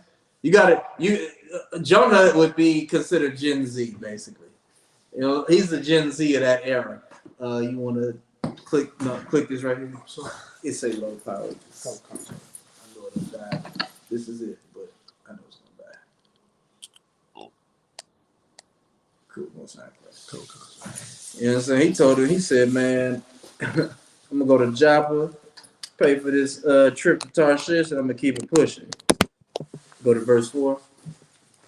Come, sir. But the Lord sent out a great wind into the sea, and there was a mighty tempest in the sea, so that the ship was like to be broken. So I'm gonna change it, right? We're not gonna be on the water this time. This time we're in an airplane. That's more modern, right? Because y'all don't know what ships are. You don't know how bad a tempest. You don't even know what a tempest is. All right. So in this case, Jonah, he took a flight. You understand? He's like, you know what I'm gonna do? What I'm not gonna do is what the Lord said. I'm gonna hop a flight. I'm gonna go to Brazil. That's what I'm gonna do. He hopped a flight, was on his way to Brazil, and turbulence got bad on that airplane. You can see an airplane better, right, than you can see a ship. Because I don't think none of us have been on a ship in the past, 100 years. You know what I'm saying? So a ship is like, I don't know how bad that is. Picture being on an airplane. You specifically, you scared of airplane. That's how it was for Jonah. Jonah got on an airplane. The Lord was like, okay, you thinking about the run? Go ahead. Like a Quran on the airplane. Right. Right. Y'all would be like, oh, that's so obvious, sir. I gotta take out my gold ones on this one. Hell no, man. I'm gonna be, man, so I need some sleeping pills on this one. You know what I'm saying? Like, you that type of brother. Jonah wasn't that type of brother, but the Lord was against him doing what he's doing. So, said it was a tempest. The likeness of a tempest is turbulence, bad turbulence on the airplane. Keep going. Come, verse 5. Then the Marines were afraid. Mariners were afraid and cried every man unto his God. And then the flight attendants, they got scared as hell. Everybody started crying to their God. The Muslim, the one that believed in Allah, he took out his rug. Oh, blah, blah, blah, blah. You know what I'm saying? The one that believed in Baal, he whatever they do. You know what I'm saying? That's what he was doing. They was all like, one guy is step on a crack, break your mama's back. He was avoiding cracks the whole time. You know what I'm saying? They was serving their guys in that moment because it got so bad. And that's how you would feel if you was in a turbulent airplane. You ever been on an airplane and I don't know what the pilot is doing up in the front, but he make it like do this where it kind of dip a little bit. You be like, ugh. Be pointing your toes like, why the you know what I'm saying? That little feeling. Well, picture that happening the whole time. Whole time you on the flight, it's just up and down and up and you just like, I can't take this no more. The cabin, the little oxygen mask come down. You're like, oh no, we gonna die. You ain't gonna die. It's just a lot more is happening than usual. All right, keep going. Come, and cast forth the words that were in the ship. So again, keep going. Into the sea. So this is just an example. So picture you could open the door without losing cabin pressure like they do in the cartoons. So the flight attendants is like, oh man, this is too much. They pop open one of them big ass doors and they rolling out the carts with the graham crackers and the pretzels and the Sprites. They throwing it all out. You know what I'm saying? The baggage area, they close the door, they open up the baggage area at the bottom. Everybody luggage just flying out. Because they like, we gotta lose some of this weight. It's so turbulent. It's gotta be because we're too heavy. Keep going. Come. To lighten it of them. You understand? Like I just said. Go ahead. But Jonah was going down unto the sides of the ship, Uh-huh. and he lay and was fast asleep. All this time, all this turbulence is happening, the ups and the downs, and the window. I mean, the door got open, trays being thrown out. They didn't open up the luggage bay, luggage getting thrown out. This brother Jonah in the chair, like ain't nothing ain't nothing happening. He just in his sleep mode. He don't even care. Keep going. Come, verse 6. So the shipmaster came to him and said unto him, Who's the shipmaster? Who's the shipmaster? Anybody? You can just say Captain of the ship. He ain't the autopilot is on. He like, hey, who's here? Everybody pray to their God? Let me see your ticket. Yep. Oh, we missing somebody. He go into the sleeping cabin and find Jonah there asleep. Keep going. Come. What meanest thou, O sleeper? Talking about sleeper. Hey, you sleeping ass nigga, why you sleeping? What's the meaning of this? Why you don't feel this? Go ahead. Arise, call upon thy God, if so be that God will think upon us, that we perish not. He said, look, everybody's calling on their God. Wake your ass up and do the same. Right. So we don't die. You probably messing it up. Keep going. Come, verse 7. And they said, everyone to his fellow, come and let us cast lots, that we may know for whose cause this evil is upon us. Mm-hmm. It's like, so he said cast lots. So what, they want to gamble? Yeah, it was like let's roll numbers. Keep reading it. I'll break it up. So they cast lots, and the lot fell upon Jonah. So it was casting lots. All right, what's your number, man? 7. All right, boom. 7. 5. All right, ain't you. No sweat. All right, boom. Next brother. What's your number? 11. Boom. 11. Now, all right, it ain't you. Hey, who ain't cat? All right. Hey, that new nigga. Hey. Jonah, come here. Come here and do your thing. What's your number? 7. All right, no sweat. Boom. 7. All right, shake it up again. Boom. 7. Nigga. This is because of you. You the only person that got their number twice. You the reason this is happening. Keep going. Come, verse 8.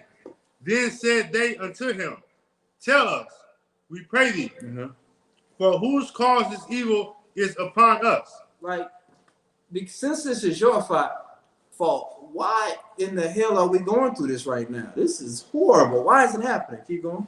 What is thy occupation? What you do for a living? Keep going. And whence comest thou? Where you from? Keep going. What is thy country? Like, what land you come from? Not just where you from. Where you born at? Go ahead. And of what people art thou? And what nation are you a part? Like, he broke segregation down to the perfect fine tune. Like, where you from? Who are your people? What's your country?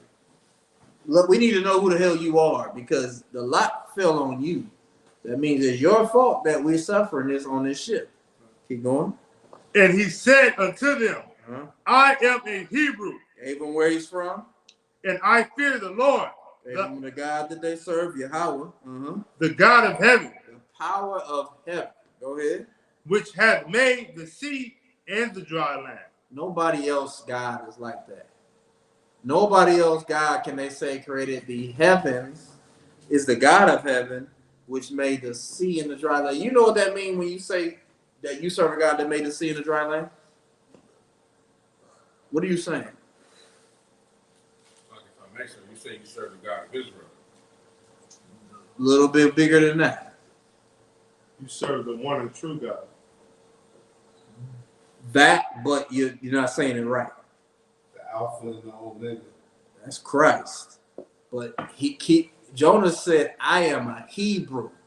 You understand? He said, I fear the Lord, the God of heaven, which hath made the sea and the dry land.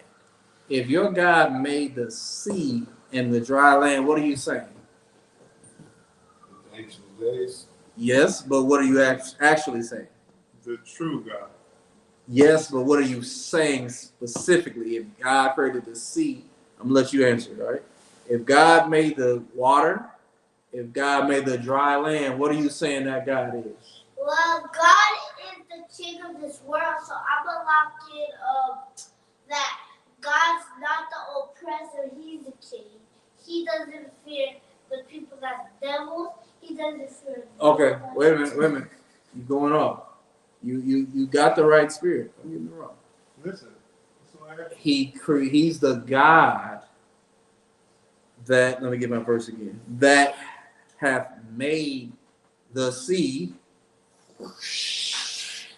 and the dry land that we're sitting on right now. What are you saying about the God that you serve?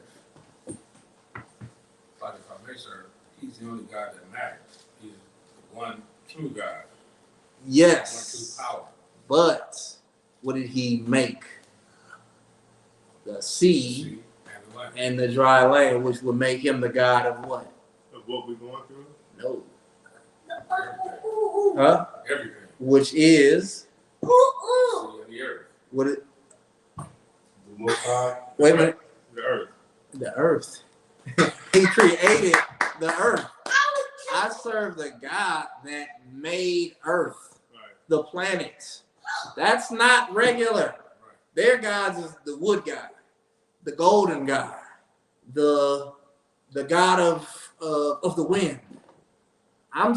Jonah said, I'm a Hebrew. I serve the God that made the sea, that made earth.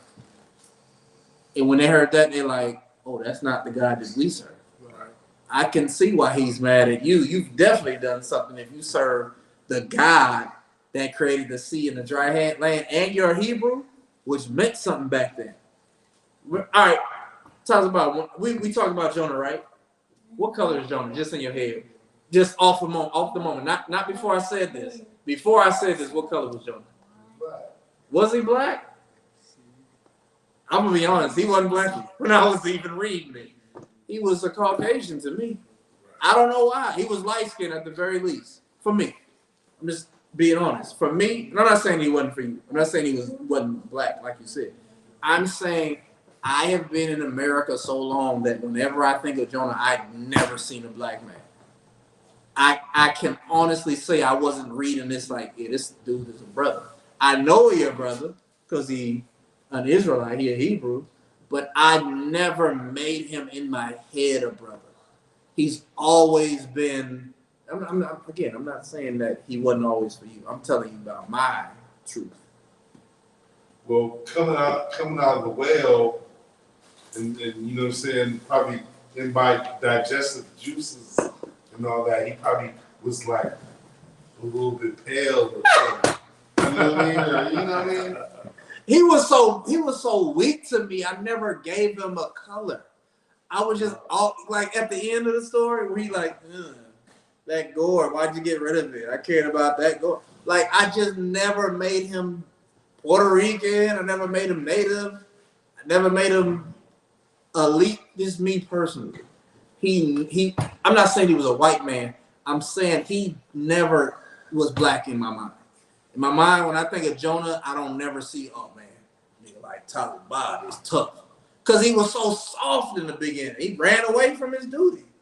I was like, yeah, this ain't a brother to me. For me.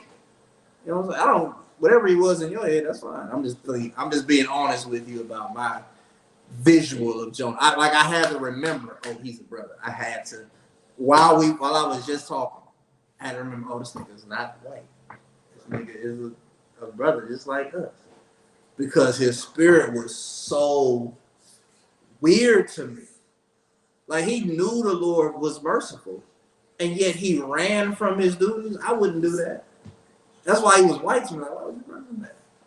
You over here making these declarations, but when it came time for you to do your damn job, you took it for granted. Right. I wish what these brothers had in the past I could have had. Like, I'm just walking around like, hey, Karak. Huh? Right. Hey, go to Bakersfield and tell them niggas if they don't change, I'm gonna kill them in 40 days. I'm on a Greyhound. Quickly, hey babe, I'm about to be gone for like a month and a half. I'll be back, but I gotta do the work of the Lord. I wasn't gonna be like, he said, where? Go to Bakersfield? Yeah, I'm about to get on a plane and go to Thailand. The fuck? I ain't doing that because I know you're gonna save them anyway. You know what I'm saying? So again, I'm just being honest with So you. I said, if I made that happen for us every week when we hear campus in Sacramento, that's where we're going. God damn it, I just heard from the Lord. Straight up, you know what I'm saying? You know? And also, if I make sure to your point, just for in the beginning, for him to think that he could flee the presence of the Most High. You know what I mean? So that takes something. Damn, what is this brother thinking? Yeah. You know what I mean? That he could flee the presence of the Most High.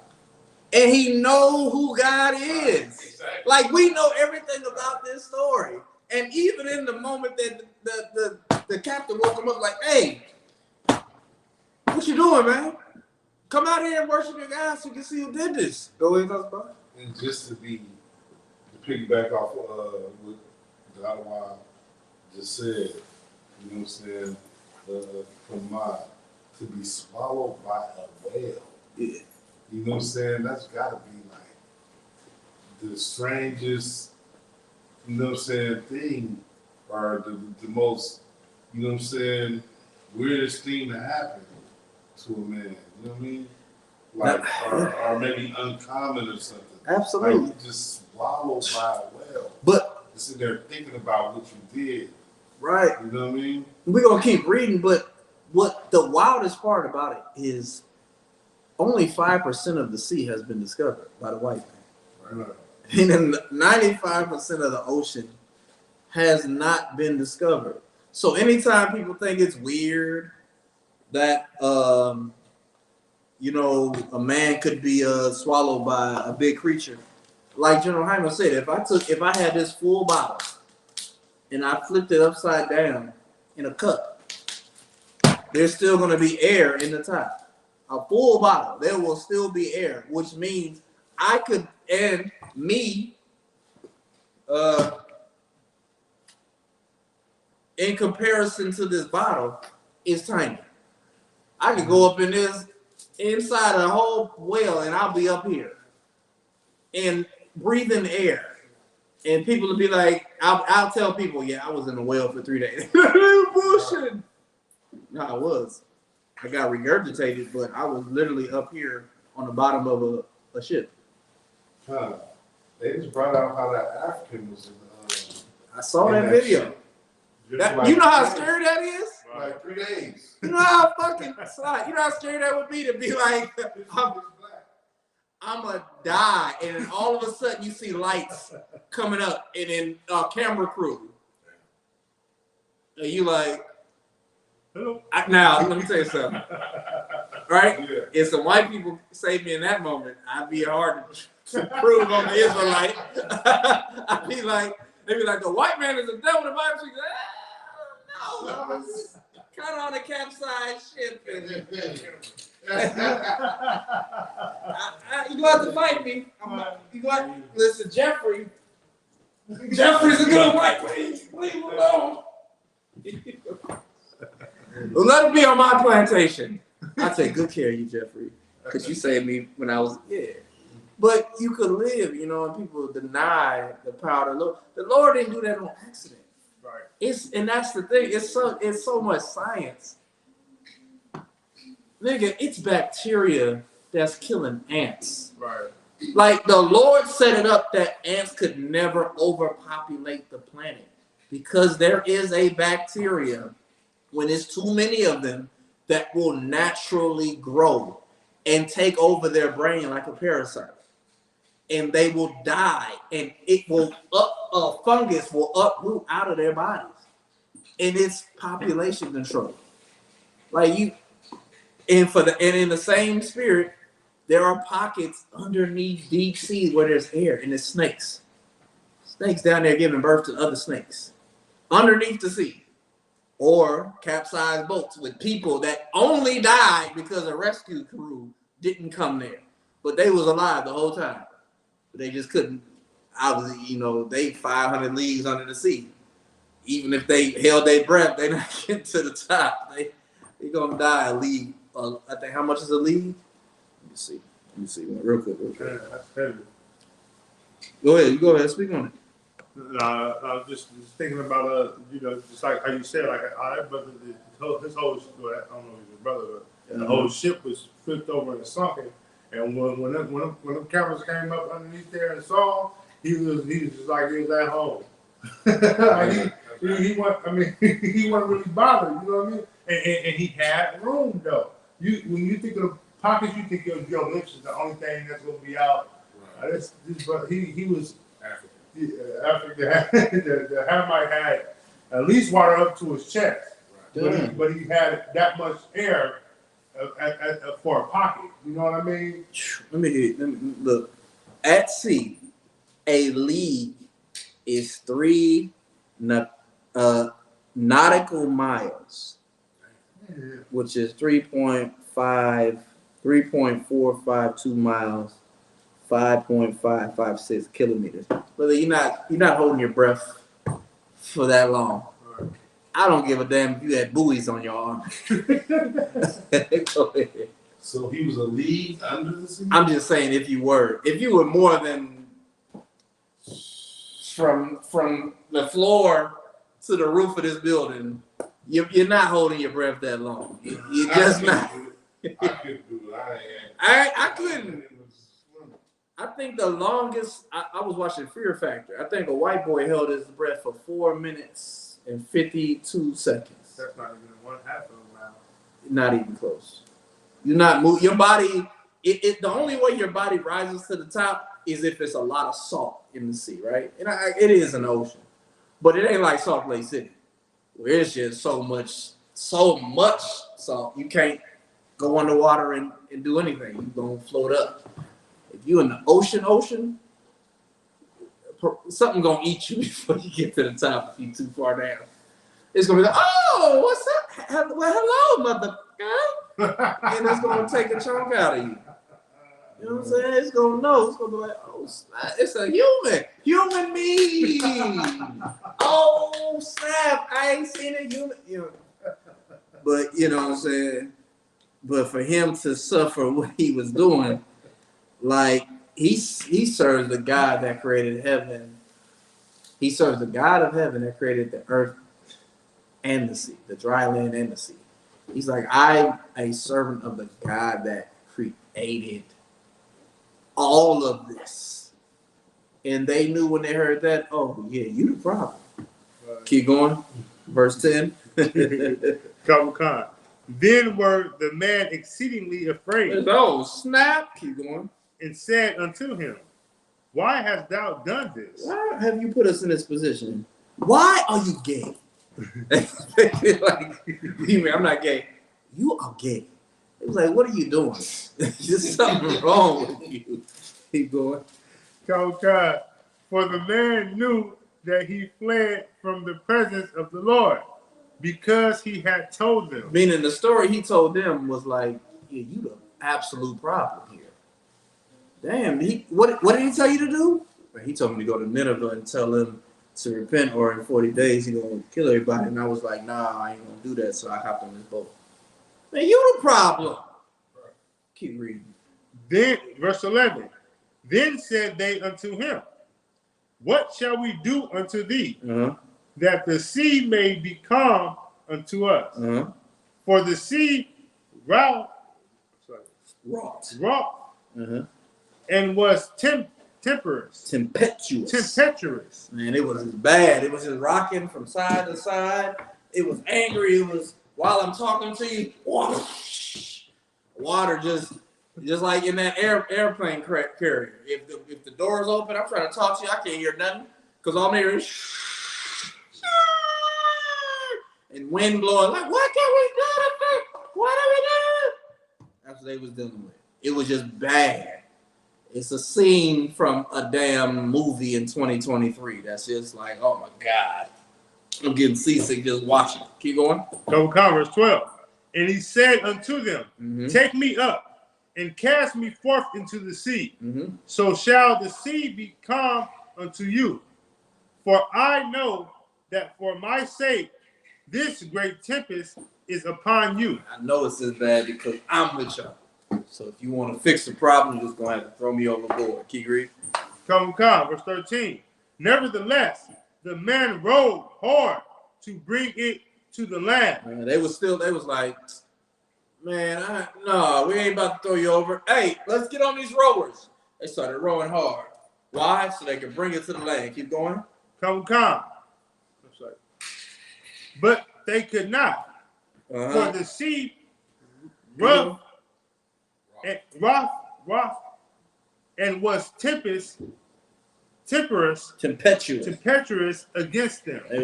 No matter what they tried to do, the Lord was stronger than them.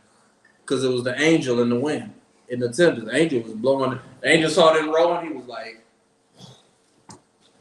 the angel was milly rocking like a mug. He was like, oh, okay. Look at them. They trying to get him out of the situation. Where it was just blowing that wind even harder. So as much as they rowed, it was still just nothing's working. Keep going. Verse 14. Wherefore they cried unto the Lord and said, we beseech thee, O please, Lord. Go ahead. We beseech thee. Let us not perish from this man's life. Please don't kill us because this nigga don't follow your orders. Please, we just trying to get over Nineveh where we going. Go ahead. And lay not upon us innocent blood. We tried to roll this brother to see it ain't working. He said to throw him off. We gonna throw him off, but please don't hold this against us. Go ahead. For thus, O Lord, has done as it pleases thee. Verse 15. You slow my phone with that. Okay.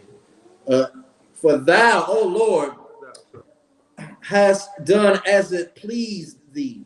Meaning like you doing this is what you want. Right. You want this brother to be overboard. You want to get him off the ship. We just don't let his blood, if he died when we throw him off into the water, please don't charge us with that crime. Right. Keep going. Verse 15. So they took up Jonah and cast him forth into the sea. And the sea ceased from her raging. Ceased from her raging. Once they threw him off, the water that was just doing this, all of a sudden it got calm as hell. Sky changed. You know, I'd be in the movies where it'd be gray clouds and all of a sudden it just blew. Sun shining. That's what happened. They saw that and it got calm real quick. Oh, God. Keep reading.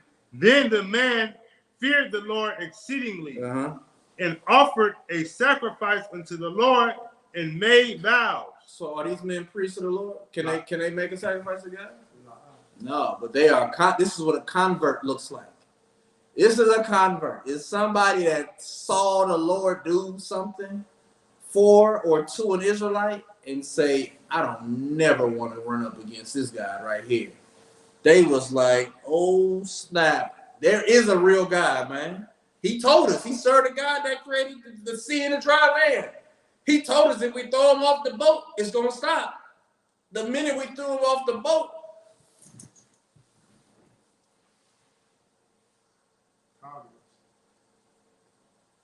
sun in the sky, man. It was like, oh, snap. That is the real God. They feared him. They burnt offerings to him, and they made vows. Like, I will never run up against you, God. I will always be second class to your people because I saw what you'll do to your people when they don't abide by your orders. So compare that to today. Right. We're not keeping none of the Lord's laws. What you think Tyree Nichols is going to happen. Ahmaud Arbery is going to happen. Right.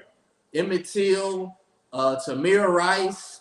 I'm going to run out of fingers. Eric Garner. Akai Gurley, Oscar Grant, Nia Wilson over here, is going to happen because we have turned from what the Lord has called us to do. Shouldn't expect nothing less. Right. Keep going. Verse 17. Come. Verse 17.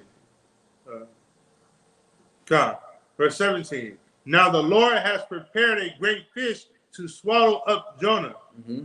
And Jonah was in the belly of the fish 3 days and 3 nights. Which is a reference to Christ. And the volume of the books is written of me.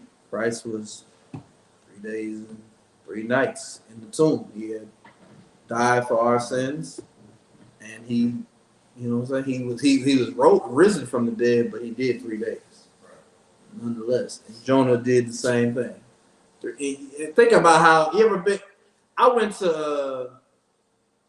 in a holding cell for like, I give it 14 hours. It felt like an eternity. You 3 days in a well. 3 days in and you saw it happen. I forgot what type of phobia it is, but it's when you're in deep water and you have a fear of something gigantic swallowing you. And it happened to him. He was in deep water. Before he knew it, there's a big old whale coming up at. He was inside of that whale's stomach with room, which is like what Moby Dick is about, right? So if I'm not mistaken, Moby Dick is like a book about somebody that got swallowed by a whale. But it ain't like he was inside of there like, oh, it's tight. It's a whale. It's gigantic. He had room to move around up in that thing. Room to praise the Lord up in that thing. He wasn't comfortable, but he wasn't about to die.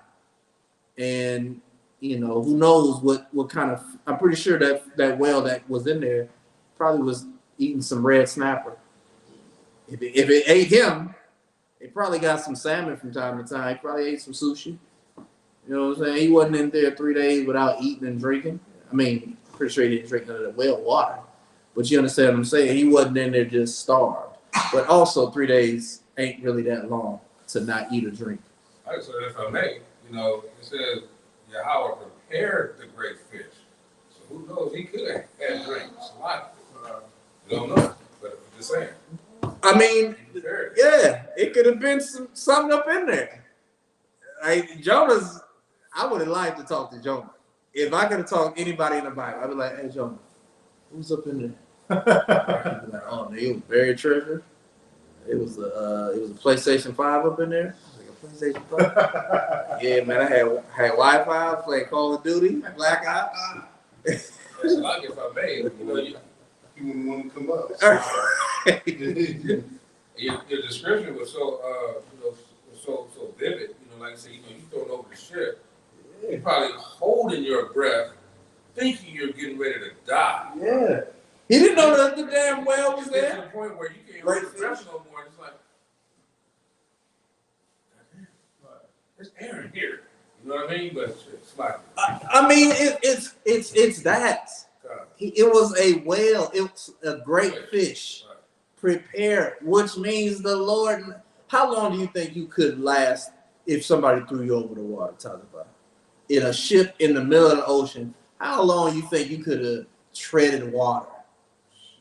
Me, about 2 hours, I guess. 2 hours? That's fine. I'll take that. But 3 hours from after an hour later, the third hour, you think you'd have ran out of time to? Yeah, I go as long as I can. Yeah. Until I die. And that's what the Lord did probably for Jonah. Yeah, but a whale though is gonna come up for air, so you know he probably could have did more than 3 days if the Lord willed it. You know? Good. Because whales breathe air. Yeah. You know what I'm saying? If he came up and breathed air, it probably would have put more air in there. You know what I'm saying? You're proving the point. Like the Lord ain't done. It wasn't. But we saying whale. The Bible, the book says big fish. Exactly right. So no matter who or no matter what animal it was, however long I I see something dramatic. I see them niggas saying, heave, hove, heave, hove. But I see them bound. That's what I see. I see Jonah being bound and stuff like that and gagged. That's what I see. So in my vision, he don't have 2 hours. He got, if this whale or this big fish don't come up in the next 20 seconds, he about to die, right? In my vision of the situation. So but obviously that ain't what happened because he would have had to live. Right. So he probably did like what you said. It might have been kind too. It might have been, well, I mean, here's the plank. You can just walk and jump off. Man. We ain't about to poke you in the back, but you just, and he probably just jumped off. Whoosh, boom, got in that water. Like you said, he probably tread for a while. That ship probably was in the distance by the time. Ooh, picture that. Ship's in the distance. It's gone. Now it's calm and shit. Right.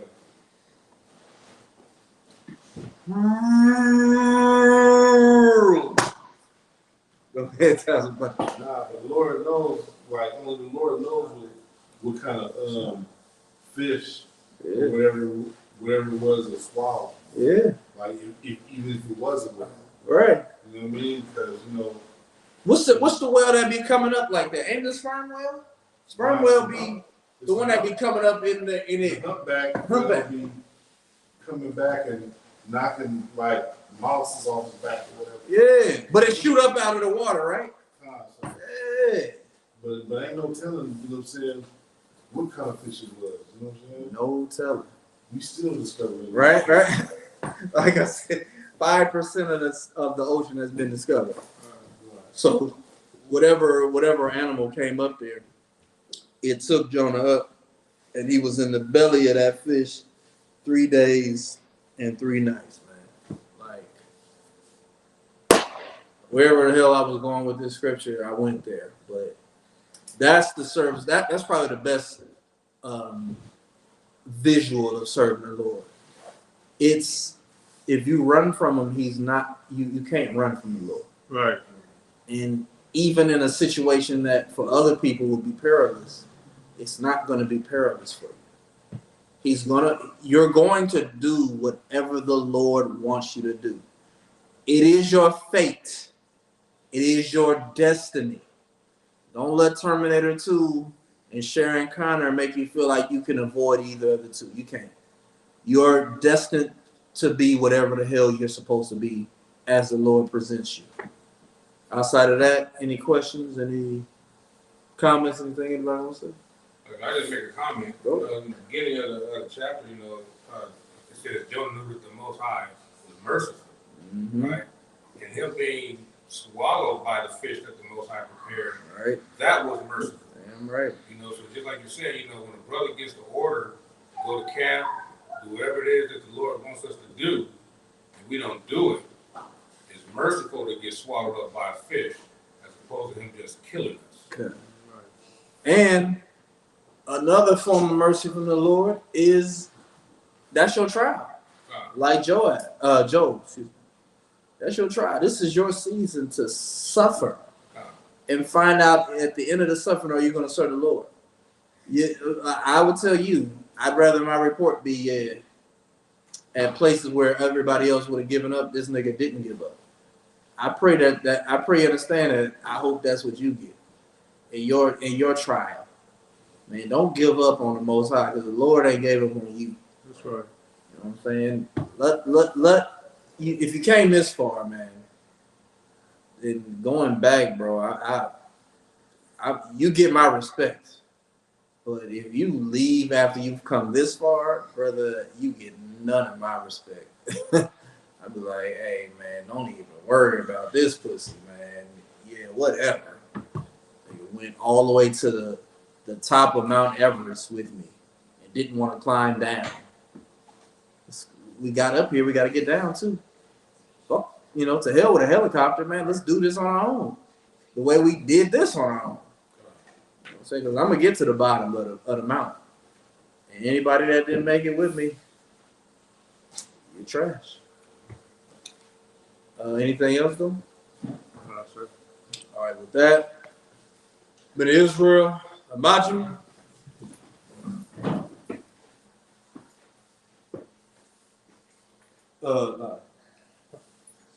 Courtesy salute. Men of Israel, we want to give one courtesy salute to the teacher. Men of Israel, Amadu Shabbat, Amadu, Barak, Yehovah Hashem Yahweh Barak, that's Matah. Men of Israel, we want to give one courtesy salute to any sister that may be watching online. Men of Israel, Amadu Shabbat. Can you tell the sisters what it means when you're done? Amadu Shabbat, Amadu, Barak, Yahweh Shemar Adatham B'Hashem Yahushua.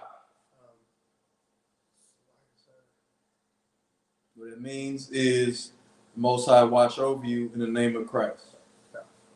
Yazmatah, dismiss.